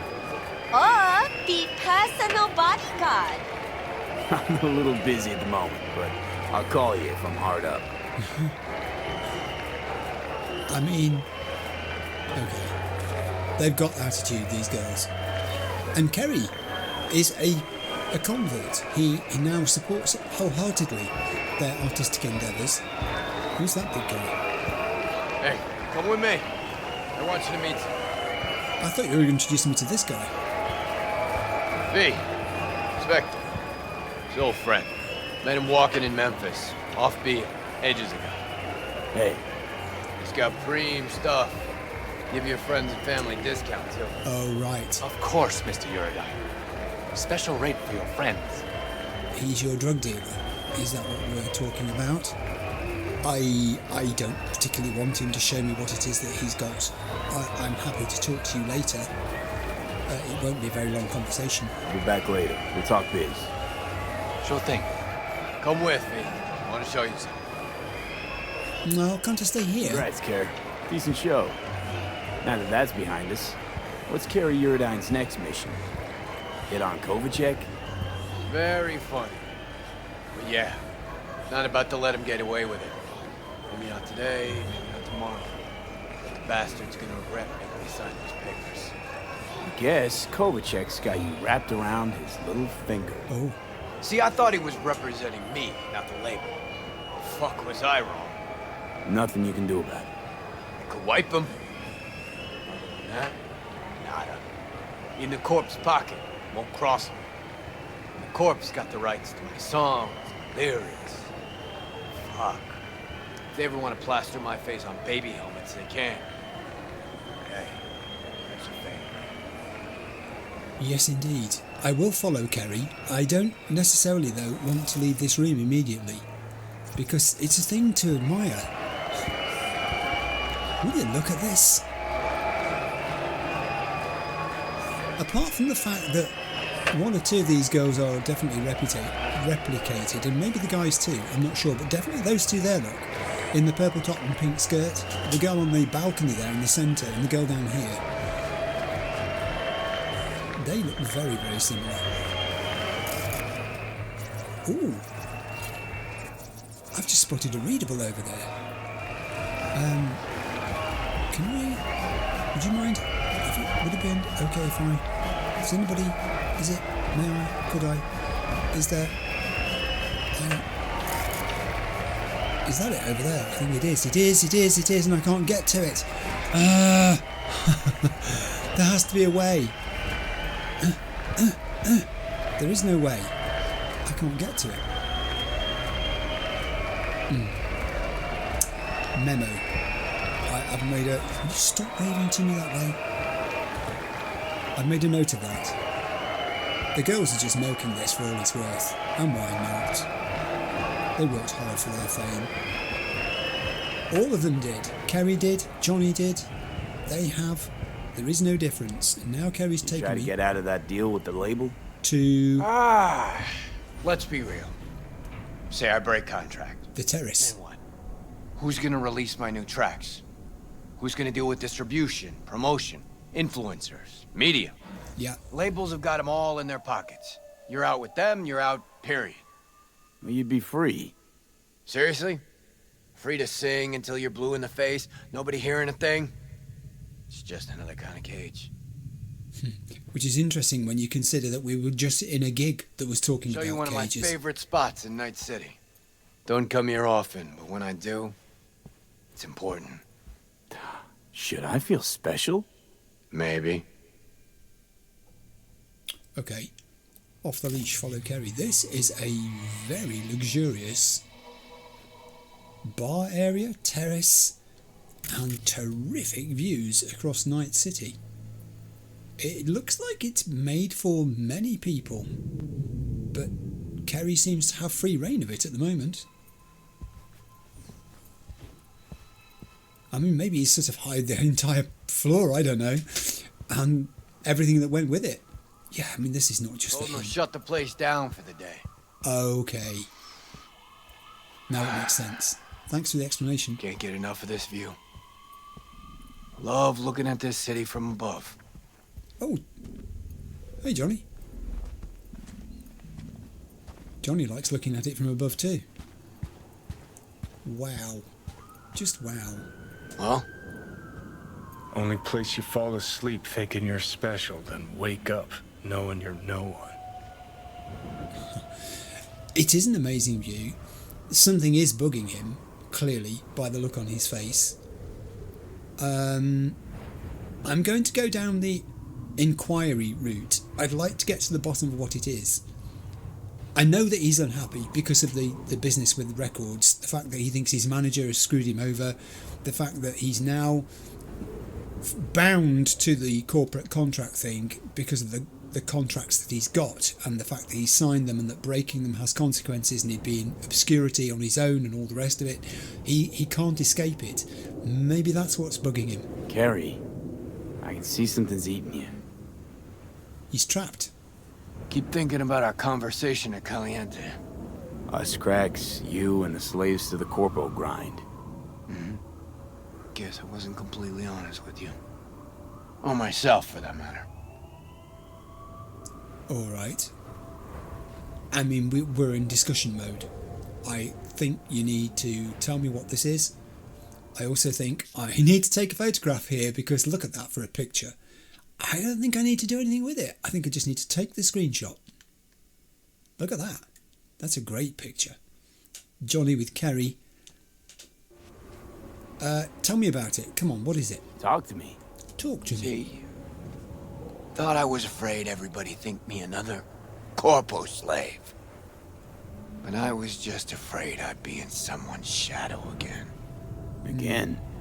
Lived in Johnny's for years. Part of the scenery, machinery. Helping him shine brighter. Never believed I'd make it on my own without Silverhand. Okay. That's why he left Samurai. Fuck. And you didn't know that? You never thought that might be why it was that he left? Because he was concerned about being in your shadow forever and never finding out what he was as a person himself. Johnny did think he'd chickened out, but the thing is, I want to be positive here. But you did make it. Big, too. Only diehards remember Samurai now. You. Everybody knows your name. That's the case. You think that changes anything? Wake up with the same thought every damn day. That I might somehow fade into this town's steam, stench, murk. For good. Night City's a city of shadows. Done everything I could to walk clear of them for years. Fuck. I think everybody wakes up with that feeling though, Kerry. It's not just you. It's not just famous people who wake up in Night City fearful that they're going to get subsumed. They're going to be lost, and forgotten over time. That the city's just too big and too powerful, and the tendrils reach everywhere and you can't escape them. So you're at the top. You don't need to prove anything to anyone. Maybe it's time you stopped being afraid. I'm gonna go with the you're at the top. You don't need to prove anything to anyone. I still got a lot to prove to this city. Yes, he has. But you're at the top. The city's yours. So what's there to be afraid of? Yeah, we'll talk about this again someday. Once you're in my shoes. Think it's in the cards for me? I'm sure it is. Excuse me? I had no idea that was going to be an option. Well, that's not going to happen because obviously V is not inclined in that way towards a relationship with Kerry. He's in a relationship with Panam. I should therefore probably get back. It's always interesting, isn't it, when people say, if you were in my shoes, you'd understand it. And I've said this before about famous people particularly, when they sort of demean other people by saying things like that, as if it's impossible for an ordinary person to imagine what it's like to be the way they are famous. And that's not true. It isn't impossible for people to imagine the life of someone else, the style of living of someone else, the issues that come with it, the problems as well as the benefits. I think it's impossible to imagine someone else's life completely, and that's true about any person you know.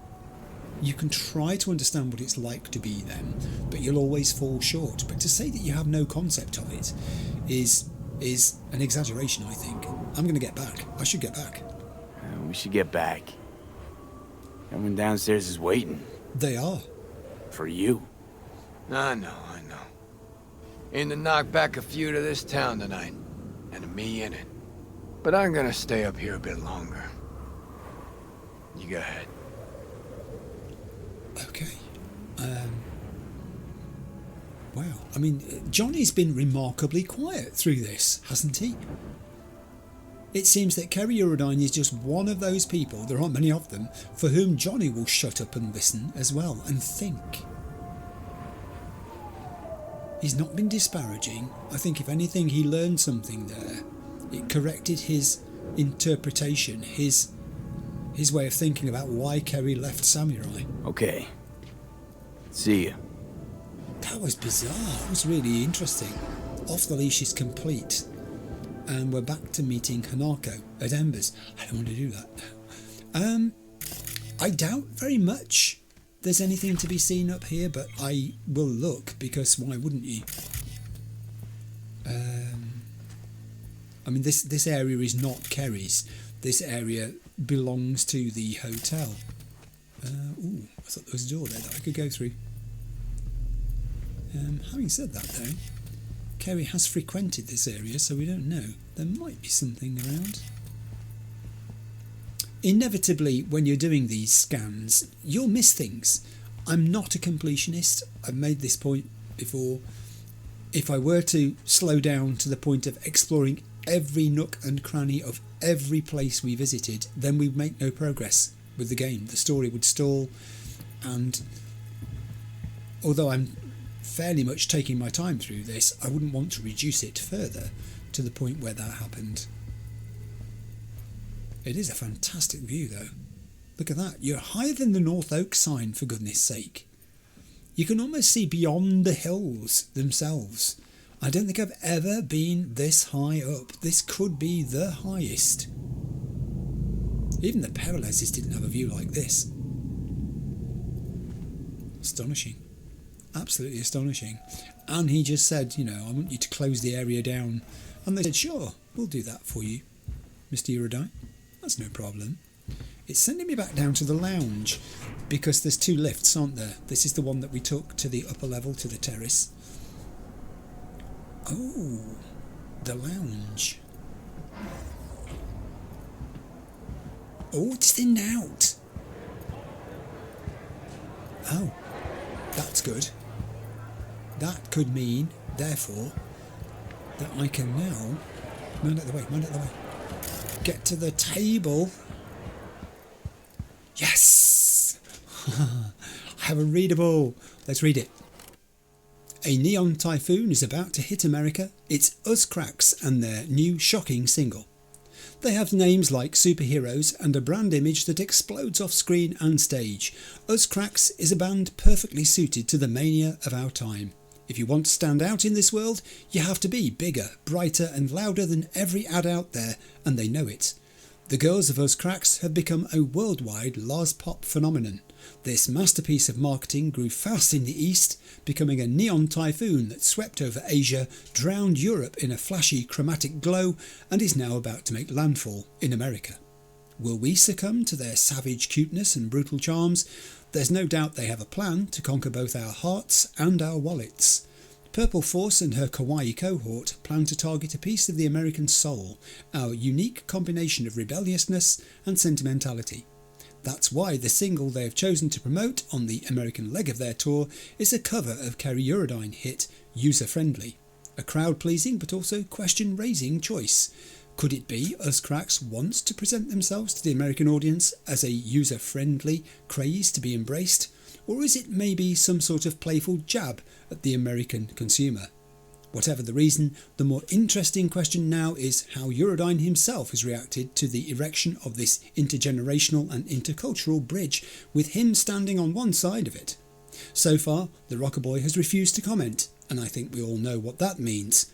Kerry and the girls from Us Cracks are still holding an ace up their sleeve. Different. He's back in the news again, isn't he? And for a different reason. I don't think he could have ever thought to himself that he would end up doing a collaboration with Us Cracks, that he'd realise that what Johnny said was true in a positive way. Johnny said maybe there's no difference between you and them, and maybe there isn't, in terms of them just wanting artistically to create music, to be successful, to entertain. Excellent, splendid in fact. Right, it says meet Hanako at Embers. I'm going back down to the ground floor, and then when we get there I'm going to jump onto my tablet again, look on the map, look in the journal and work out where to go next. I'm guessing that Johnny and Kerry's quest line has not ended because it hasn't said that it's ended completely, so we'll have to wait and see what happens there. I'll be back with you in a second. Right, I've looked in the journal, I've looked on the map, I've consulted with my iPad because I had some points there that I wanted to mention during the course of the video. I've covered most of those now, The most sensible thing for me to do next, and the thing I'd really like to do, is the one I set up right at the beginning, where Panam called me and said she'd like to meet up for another date, and I selected my north side apartment. It's only 397 metres away, so I'm going to head there now. When these people get out of the way on the pavement. Are you trying to get run over? What do you mean it's for pedestrians? Oh gosh, I didn't mean to do that. Are you alright? I'm not. No, I'm not. That's the whole thing. I'm very careful normally about things like this. Right, it is late. It's 9:31 p.m. That's very appropriate timing to be going home. I say home, the north side apartment. I mean, I don't know what I was expecting in the first place. It's north side, for goodness sake. It's hardly going to be luxurious. We're not talking salubrious accommodation here. We're not talking the finest of decorations and regular maintenance and coiffured gardens outside. That's not happening at north side, is it? But on the other hand, it was a little bit more basic than I felt it should be. I guess it's a doer-upper. Yeah, that's pretty much as I said. The estate agent lied to me, however, and I will never forget that. It doesn't feel the most, I don't know what the word is, relaxing of environments. In a way, the interior of the apartment, and I'll be interested to see what Panam makes of it, is relaxing, because once there's a sort of certain level of haphazard chaos, additional chaos doesn't really make much difference, does it? If you've not put things away, if you've got stuff scattered all over the floor to a degree, then any further scattering and not putting away just adds to it. And I think that's what's happened in Northside. I think that's what's occurred to that apartment. There just isn't anywhere to put stuff. It's the classic apartment of someone who, like V apparently, has more things than places to keep them. Ooh, nice bit of driving there. Well done. And you were talking at the same time. Very impressive. But I think Panam would be the kind of person who'd want to change it. She's not really been a changing V person, which is good, because you shouldn't change people. It's all that business about accepting them for who they are and all the rest of it, which is extremely important. People have to be able to be themselves. But on the other hand, the apartment might be a separate issue. That's not changing V. That's changing the conditions in which he lives and expects his girlfriend to live as well, moreover. So, that was another good piece of driving. You can do that in this car because it's so sleek and nippy. It will get you out of problems. I really don't know where I'm going here. I'm hoping I'm going the right way. Oh, that's a bit tight though. I don't think I can squeeze through there. Well, we could try. I was going to as well. Good job the lights changed. I don't know what she'd do to it. What do you do to Northside? Except buy the one next door and knock through and make it twice as big. I don't know what you do. It really is just a place for him to crash. I don't think you can call it a home, particularly. In rank order, I think I would go Japantown at the moment, then H10. Very different kind of vibe to both of those. And then Northside. Northside would be the bottom of all the lists. And I haven't acquired any more apartments yet, I do know that. And also I know I'm going to have to drive circuitously here. I think I can park up and walk actually. I don't think I need to drive any further. Right. I haven't acquired any more apartments yet, but I can't see any of them being worse than Northside. Let's put it that way. I think it would take a great deal. I've got into this habit of jumping up here as a way of getting there. I'm pretty sure it's not in the manual that you're supposed to do that to get 1242, but it's how I do it. Now, what do I want to do when I get in here? I'm not sure. I want to see. She's tidied up. You've tidied up. This place isn't looking anywhere near as dishevelled as it used to. Well. Hello, V. Hello, Don't Panam. just stand there. Have a seat. I will. What are we going to do this time? Is it anything different? I literally don't know what's going to happen here. Hey, Panam. Well, I've asked you about Rogue and I've asked you about Kang Tao before, so that's not new. Well, That's do you have interesting. any thoughts? I do have thoughts. I'm just thinking about the reuse of particular lines of dialogue here.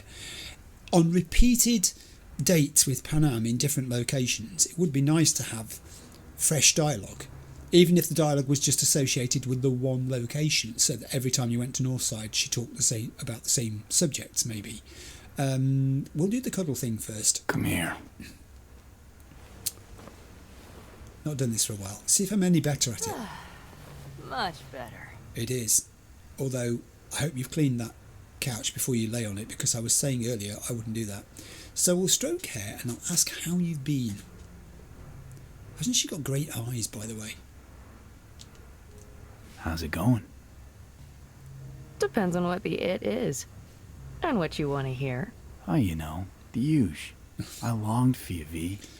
Oh, I see you've already played out this conversation all on your own.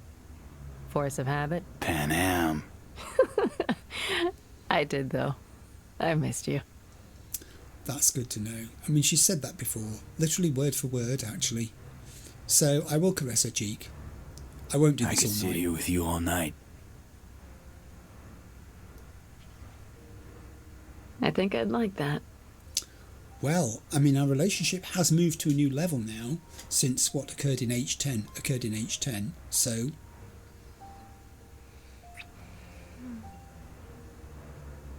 Little smile.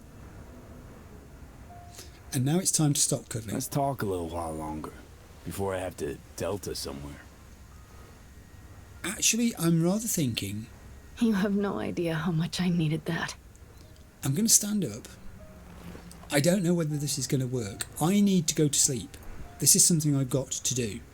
And I've also got to have a shower, because I need time to pass in order to, if it's going to trigger the next part of Johnny and Kerry's questline.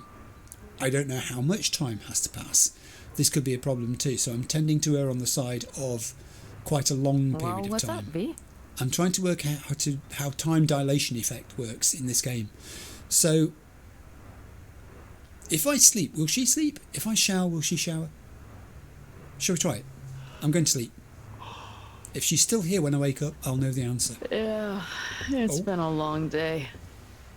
Okay. That was successful.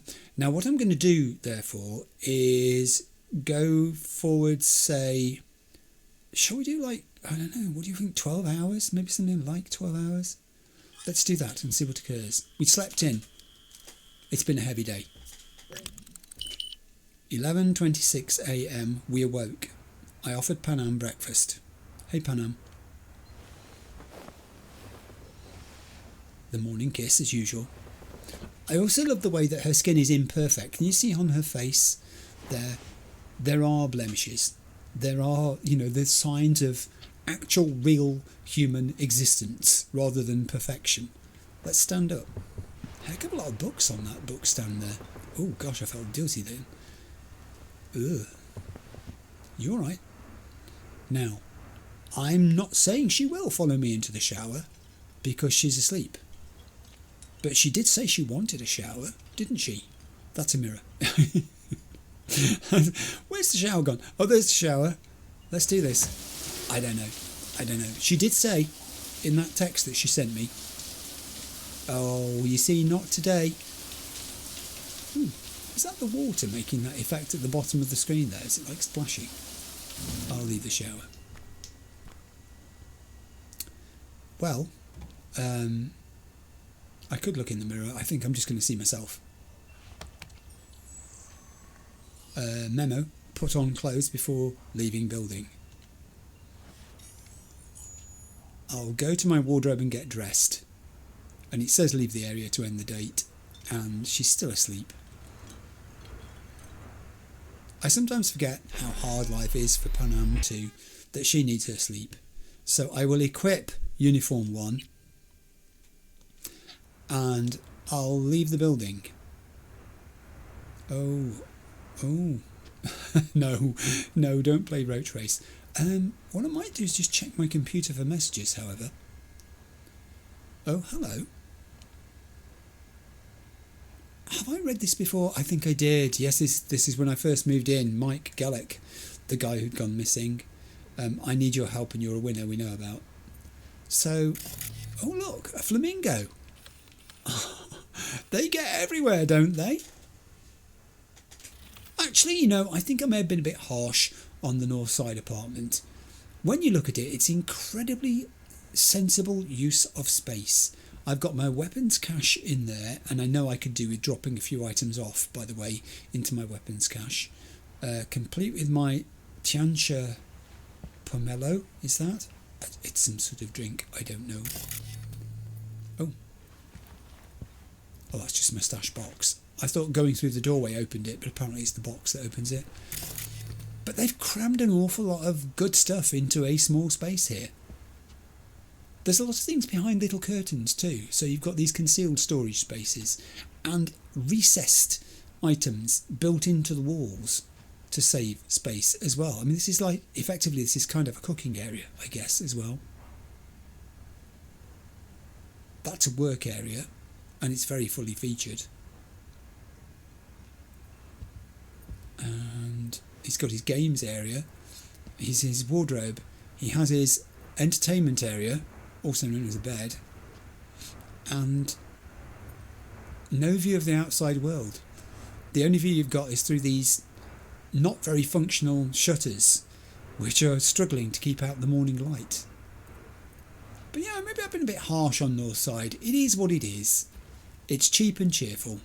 It's a place to crash when you need it in a particular part of the city where up until now I've not had anywhere to rest and relax. Okay, I'm out of this room. Oh, that's bright. It never gets any better. And I won't use the stairs because stairs are for mere mortals. This is Merkman coming out. Right, now I'm leaving the area to end the date because I think I need to do that before it will, if it's going to, trigger the next part of Johnny Kerry. So let me get out of the area. It's a very large area. I've got to cross the road for it to happen. There we go. She really wanted to stay at my house, and she did. Now the game's defaulted to meet Hanako at Embers, so I think I might have to do another advance of time. It may be that just the 12 hours that we slept there wasn't sufficient. I'll do that. I'll come back to you in a second. Alright, I've wound time forwards by 24 hours entirely, so this should be enough, I think, if anything is going to happen next for it to trigger. In the meantime, I'm going to go back to my vehicle, which I'm hoping is still there, where I left it. It looks like it is. I'm surprised it is, actually. I don't know what it is. North Side, parts of it look okay, and other parts of it look extremely run down and very, very pressed, as if there's no attention being paid to improving it at all.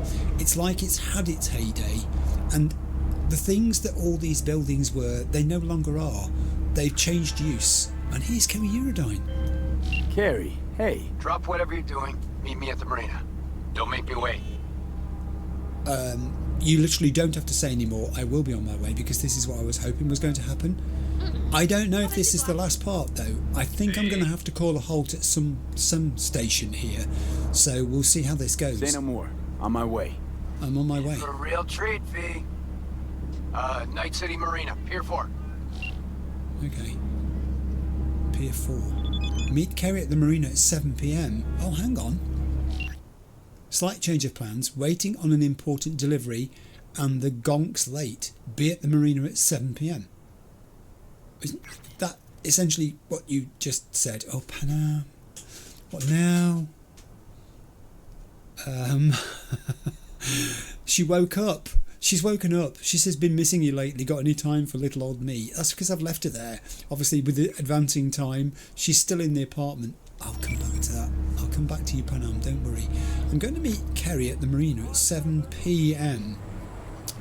I'm hoping I don't have to do anything in between now and 7 PM because really I'm quite happy with what I've done so far in this episode. It's been a push, I've got to be honest. I'm not feeling 100%, as I said, and my voice certainly isn't, so I'm thrilled to have been able to sit down and play, because it's been so irritating. During the week I've just not felt like doing very much actually. I've done an awful lot of reading. I've done some research into a replacement for my very tired iPad, because as I think I mentioned to you before, the battery isn't charging properly nowadays. It's 8 years old, so I think I've got full value out of it, nor is it receiving any updates now. But yeah, I just felt like doing quiet things like that this week. It's been a very down week. My wife has been really fortunate in that she hasn't caught it at all. Everyone else in the family did, and we're all pretty much getting over it now. I think my daughter was actually the worst of us, but she's considerably better. It's one of those things, when children start going to nursery, as my baby granddaughter has, they're exposed to a lot of bugs, because other children, and it toughens up their immune system, but also they bring them home and pass them over to others around them. And it really, since Christmas, particularly in my daughter's family, it doesn't seem like the adults there have been well. They've had one thing after another. Bought... I'm not stopping for that. It sounds entertaining though. I will remember where I was on this bridge where I heard it. Yeah, it sounds awful, but it's just one of those things, isn't it? You get with children growing up. I'm driving so cautiously here. Can you see? I'm doing 30 miles an hour. It's a wonder NCPD haven't pulled me over for driving too slowly. I also need to remember which is the fast lane. The outside lane is the fast lane here, isn't it? Assuming there is a fast lane, that would be the overtaking lane in the United States, I guess. Everything's the wrong way round. Or the other way round. It's not wrong, it's just the other way round to the way it is here. But yeah, so it has been, as I said, I'm really pleased actually that I've enjoyed getting this episode done and felt so sort of attuned to the stuff that's going on in it. It's wonderful how it makes you forget your worries. I've got progressively more comfortable as time has gone on. It's 23 degrees in here now. I'm feeling nicely rosy.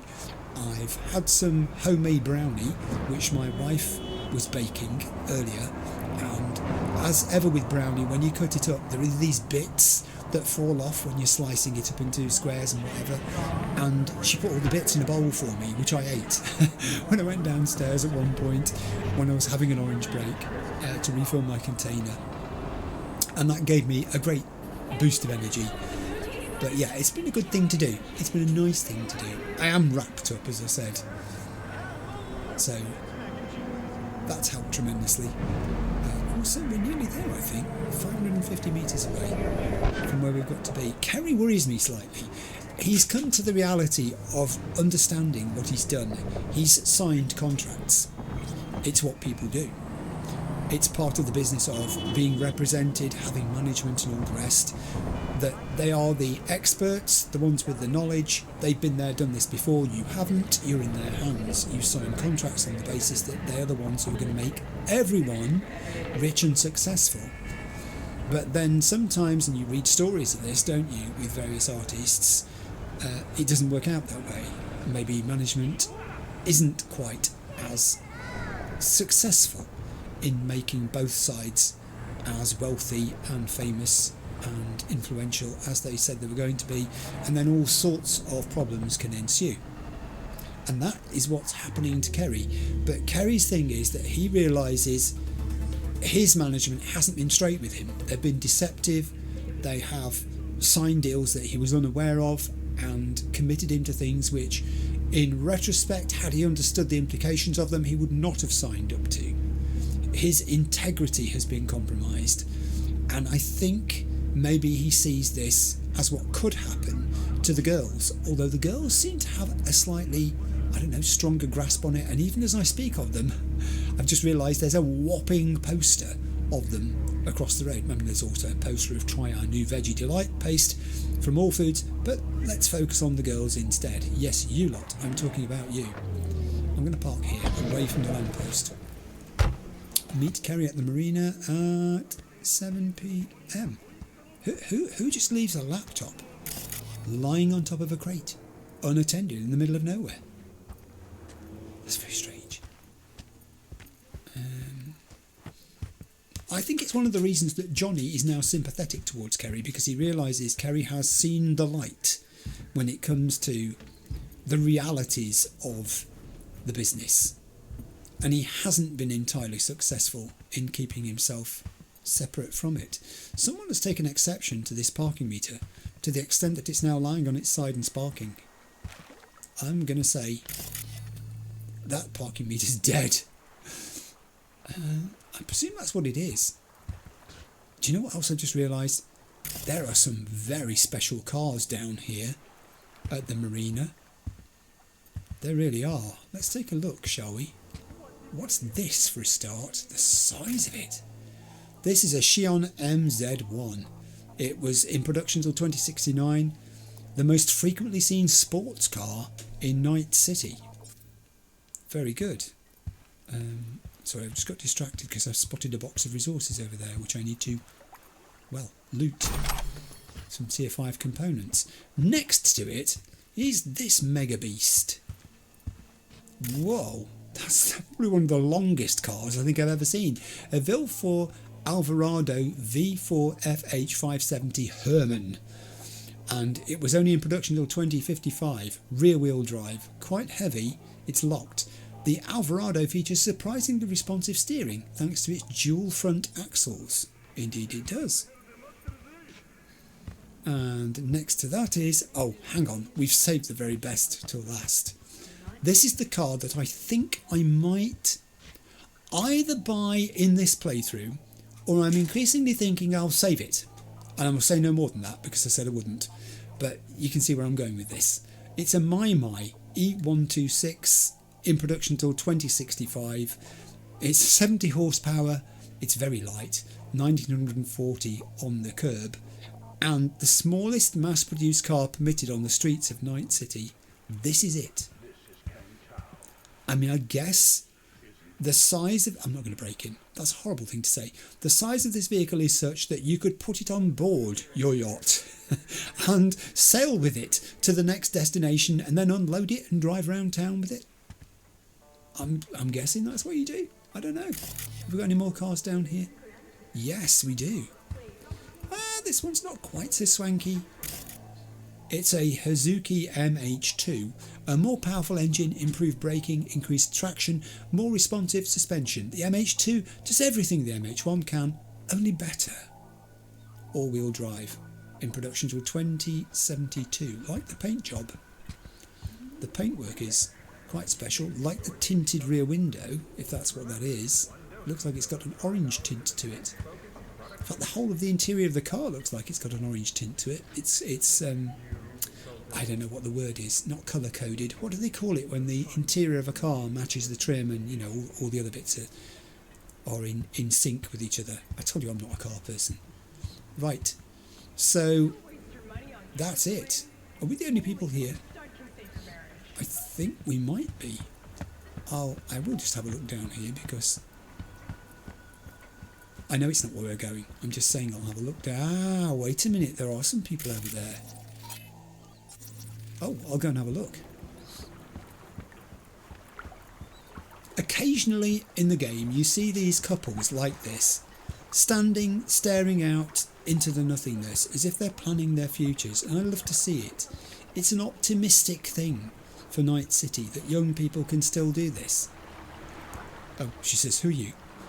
It's hot today. It is hot today. It's funny you should mention that. I mean, I know I'm fighting off bugs and things, but boy, it's hot today. It was like I was scraping ice off the car 2 days ago, and now it's 23 degrees in here, and it's sunny outside. I can't really see because I've got blackout blinds up, but I saw when I went downstairs. So yeah. Watch yourself. No, I'm sorry. I was just... I don't want to fall in the water is the thing. I'm quite near the edge. That's why I'm invading your personal space. See? Hello? Hello. I'm just saying it's wonderful to see young people such as yourselves. Well, maybe not in your case quite so young. But, sorry, I didn't mean that. You know what I'm saying. I think you're slightly older than your... honestly, pass me a spade, someone, so I can dig myself out of this hole.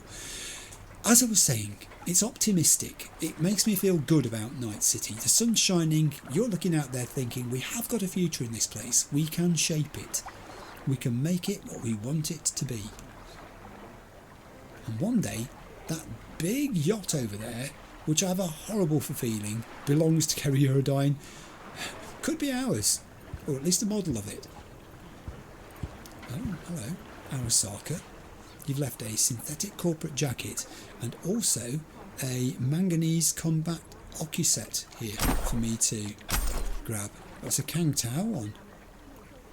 Alright. Meet Kerry at the marina at 7 PM. Where am I supposed to wait for Kerry, please? Is there a spot where I'm... Yeah, there is. I've walked past it. Supposed to wait. I'm got to wait by the crate. It's a weight crate. I'll do that. I'll just lean on the crate for the next 5 hours till Kerry turns up. Oh, there he is. Some time later. Well, I'm imagining it's 7 PM. Meet Kerry at the marina at 7 PM. Oh, come off it. Why are you having me go all round the houses like that, simply to walk up a gangplank? Hey there, scallywag. Ahoy there yourself, Captain Kerry. Care to come aboard? I am doing, because it says go onto the deck. So I'm here. A nice dinghy you got there. Oh, that timed out. I don't worry about that. Up for a cruise around the bay? Kicking in with old Kerry? I think it's because I got too close to him, actually, before I spoke. That's why it went. It wasn't because it timed out particularly. They want me to sit down. Can I just have a look around your yacht first, before I do that? Oh, it's big. And ooh, this is a nice forward area where you can be sheltered from the breeze as well. We have sun loungers, plural, for 2. Do you know what we don't have? Crew. I haven't spotted anybody else on board your yacht, Kerry. What is your yacht called, by the way? I never did look, and I should have, shouldn't I? Excuse me, I'll be back in a minute.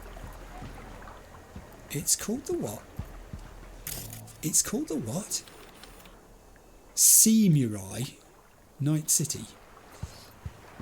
Samurai. Must have taken some thinking up. Alright, what do you want to talk about? Talk to Kerry. I'm going to sit down because it says I should. Oh, I can ask what's the occasion first. What's the occasion? New beginnings and life's loops. Life's loops? V, please don't make me ruin the surprise. You coming or not? Well, obviously I am. I'm afraid I'll have to take a rain check. No, we're going with you. Okay, yeah. Sounds promising. I'm in. Music to my fucking ears. Off we go. Now if I can find that button to raise... Oh. Dad. Fuck it. Samurai. All ahead. Oh, it's voice controlled. Oh, hello. Look who's here. Risking life and limb by lying on the edge of the precipice there. You could end up in the water. Kerry's playing a little tune. It is a nice guitar, as we know. I don't recognise that riff. That your song? Don't recognize it. 'Cause it's new. Riff's been bouncing around my skull for a while now. This is a very... Feel like I'm onto something really special here. Chill, Kerry, don't you think? So I'm guessing that this boat is either... There is a crew, but we just can't see them because they're maybe below decks, or it's controlled by him. He has some sort of neural link to it. We did see his eyes go blue. It is a nice guitar. Awful lot of controls on it. Nice axe. It's a Lancaster, custom built. Only 5 ever made in this series. I got one. Militech Chief's got another. The other 3, yeah, fuck if I know. It's tailored with a reverse polarity pickup, ebony frets, and one silky smooth Kaimar vibrato. And see this rusty color on the strings? Supposed to be the blood of legendary bluesman Dennis Ford himself. Good heavens above. Well, I never. He must have had enough blood for 5 guitars then. What's this all about, Kerry. Where are we going on this little cruise? Lovely as it is. Okay, so let me hear what this is all about. Like I said, life's loops. He's speaking in riddles. Breakfast cereal? No. Loops. Cycles. Yeah. One chapter ends, another begins. Life's full of them. At least my guru tells me so. We're leaving the shoreline behind here. It's getting dark because it's 7 p.m. The sky's got that mucky orange colour that substitutes for sunset when it's like this. It looks like it's going misty like it always does. There's a tiny patch of blue sky there. A little bird making its way home. It's a little bird. It'll be some sort of transport. So who is your guru then? It's not Misty, is it? Your guru? You could do worse. Yeah. I got spiritual needs. Okay. Visit Kian every couple of years. You know, he's got this yurt in Tangleland. Middle of fucking nowhere. Off-grid, net blockers included. Alright. Our last meet, Kian told me that the time for closure, loop completion, had come. That's why we're here. You and me. We don't have a loop to close. Has this got anything to do with the past with Johnny? I thought you guys had kind of closed the loop there, though. Johnny's relatively happy to see you the way you are now. And you were quite happy when you saw Johnny and he gave you the guitar and you parted friends, I would say. This, closure. Got anything to do with Johnny? With you battling shadows? Nah. Well, maybe a bit. Because, you know, managed well without him. Built my career. Made my fortune. Me. But damn it, no matter how hard I try, I can't forget him. Yeah. I'd rip him out of my head if I fucking could. Think I know the feeling. Yeah, because I mean, these guys were artistically part of the same creative blast back in the day, weren't they? It was insane. It was intense. It was all new to them. It forged them into the people they became subsequently. The personas that they had with the public didn't exist up to that point. Because of each other, they became the people they are now. So what is with these loops? I want to get to the bottom of this guru of yours and life loops or whatever they are. I'll bite. Tell me about these loops. Okay. So, first tune I ever wrote that was worth a damn, I wrote at sea. Okay. And you notice? Fingers are onto something fresh again today. There's a loop for you. And, oh, look at that, there's a sunken ship there. Now, I think we've actually kind of seen images of these sunken ships before when it's talked about the battles that went on during the war. Is that what these are? I think it might be. I believe so. So what was the number that you wrote that time when you were out at sea? What was that little number? I know it. Was it nautical? Bleed the beat. You know, wrote it during a cruise ship gig. Decks, pools, more pools, buffets, shrimp, you know, bells and whistles. Everybody thinks the song's about sticking it to corporal fascistas. But actually, it's... Didn't just make music on that boat. Busted my ass. Serving drinks, waiting tables. Free time, I composed till my fingers bled. Right. Had to watch out not to stain their precious porcelain. And there it is. A song about bleeding in service of the rich. People hear what they want to hear, though. That's very true. Man, was that a hit.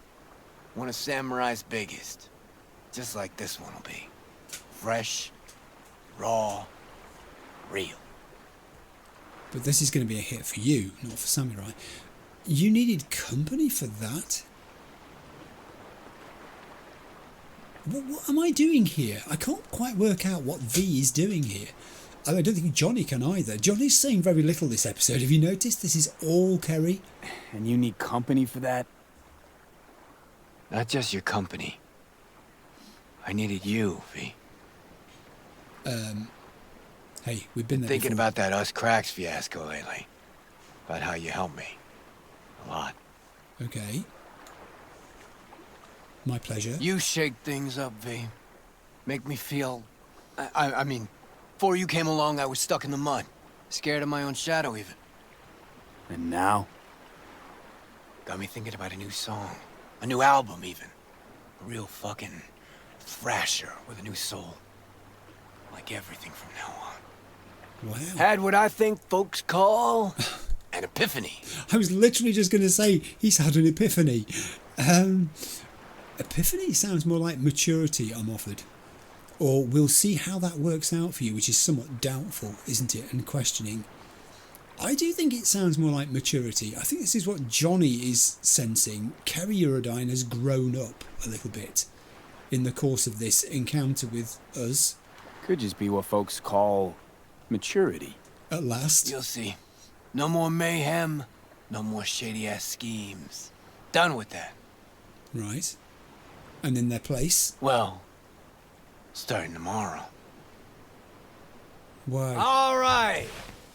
What does that mean? Now for a breath of freedom. What in the... You gonna fucking help me? Or just stand there like a gonk?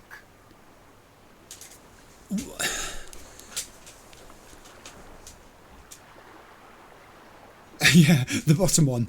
Are you crazy? What's going on?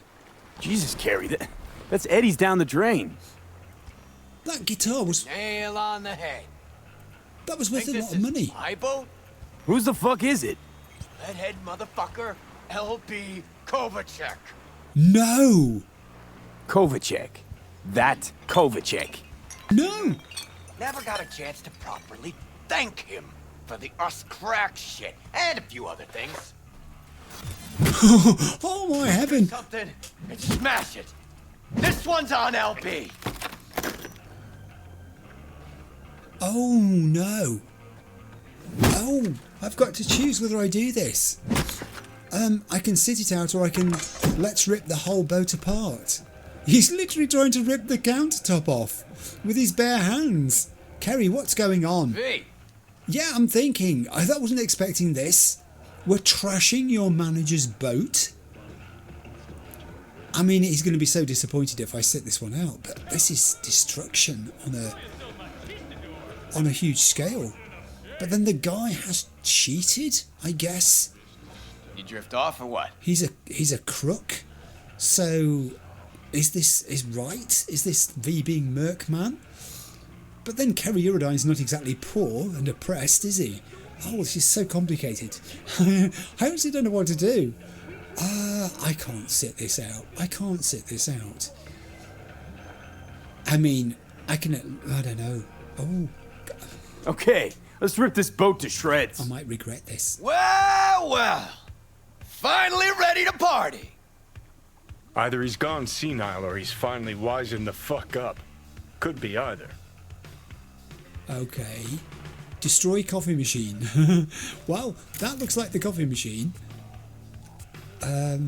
What do I do to it? How? Okay, I just give it a shake and bump it.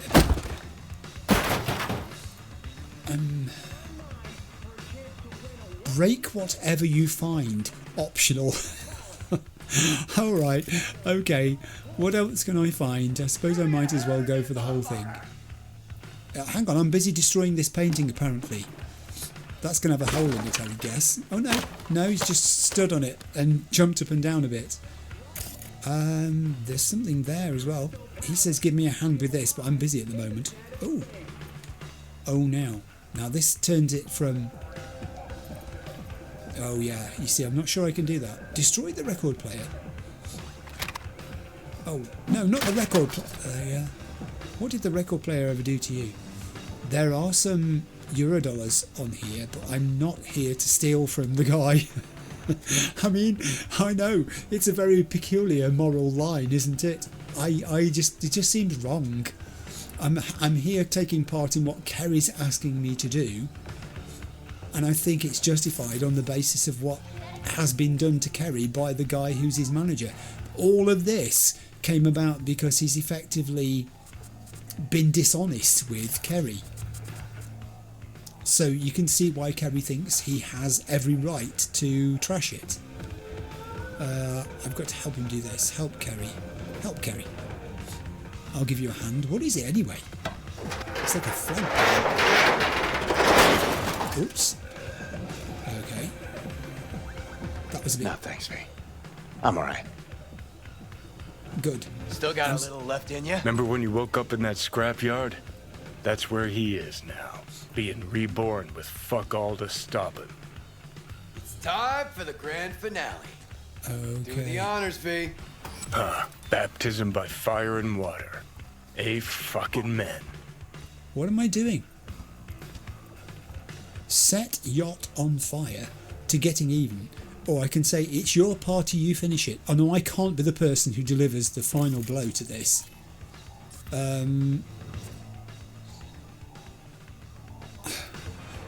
It's definitely your party, Kerry. What's he going to do? He's got 2 of these.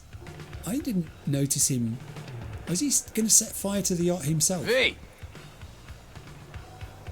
Okay, you do it. You do it. It's your party, Kerr. Only you can end it. Let Johnny get out first. Fucking A. No point living if you're not going full blast. There is all that alcohol on there. Suck on this, Kovacic! Johnny, get out of there. Where are we going? Race you to the beach. What? Oh, heaven. Ooh, I'm wet. Surface. Surface. Okay, so... Yacht is... I'm going to do backstroke. Where's the beach? Am I going this way? I think I am. I'm going this way. Where's Kerry? He's in front of me. He can go that way. I'm going to look backwards. I'm going to do backstroke so I can watch the boat. Swim to the shore. I am swimming to the shore. That's when I'm not going under the water. Are we there yet? I think I might be. Yes, I'm here first. Oh my heaven. What's got you, V? You leave all your energy on the boat? Hey. Come here, kid. I got here before you did. What are you talking about? Just hold your breath a little ways. Reeks something real. I can imagine. Everybody on shore must have seen this by now. I'm going to say so many eddies are going to go under. Pour money down the drain. Given the base of sewer, we almost literally did just that. Yeah. You fucking stop harping on about the eddies. Besides, what's the matter to you? It's not like that's your cash burning. True, true. You're stealing old bees. Come on, black market C6. What do you think? Whoa!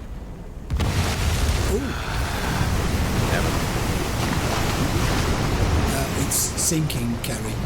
So, Preem way to settle a score. So you got what you wanted. V! Yeah, I'm watching. Oh, it's not going to sink all the way because it's quite shallow there, I guess. It's rolling over there. No, it's settled. That's what you wanted. You wanted revenge on him for what he did to you, and the way to hurt him was to take away a thing that he prized, that he valued. Shipped off or what? But moreover, something that he purchased with money that he earned from you, in effect, exploiting you. Got what you wanted.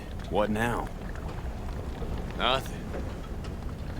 It's shit that is fine with me. For these precious few minutes, I simply get to feel good. Thanks, V. Hell of a night, huh? Felt like Samurai's first few gigs. A little sloppy, rather, but the energy was fucking raw. Nice twist of events, I gotta admit. Alright, let's get out of here before the wind flips and we get flooded by that stench. Need a ride? Oh, it's fast travel if I say course. So that's probably not a thing that I should do. V! I could just stand and say I'll be alright. Should I do that? I don't really want to use fast travel, because fast travel is a thing I don't use in the game. So I'm going to do the stand, I'll be alright. I mean, I'm going to take one more look at this thing. It's still burning. Where's Johnny in all of this? I would have thought he would be standing on the shoreline with us, with his arms folded, with some witty comments to make. I'm going to be alright. Thanks. I think I'll manage. You're a loss. Just don't hang here too long. Be seeing you, B. Job complete. Boat drinks. And it's defaulted again to meet Hanako at Embers. Now I don't know if that's the last part of this or not, but it's certainly the point at which I'm going to stop today. So I'm going to save the game. That was a lot of experience points, 2,642. And I'll be back with you in a second or two. So that was episode 47. I do understand why it is now that so many people regard Kerry Eurodyne as a fascinating and central character in the game. He has an effect on everyone around him. He's had an effect on V. He's certainly had an effect on Johnny. When you look at Johnny's attempts recently to reconnect and mend mistakes of the past, he's largely failed. He failed with Alt when he went to see her because it's not the Alt that he knew anymore. He's failed with Rogue to a degree because she just can't seem to relate to him, knowing what she's done, what has happened in the intervening period of time. And Kerry Eurodyne was not a strong prospect for being a success either. There was antagonism between them because of the way that Samurai had split up back in the day.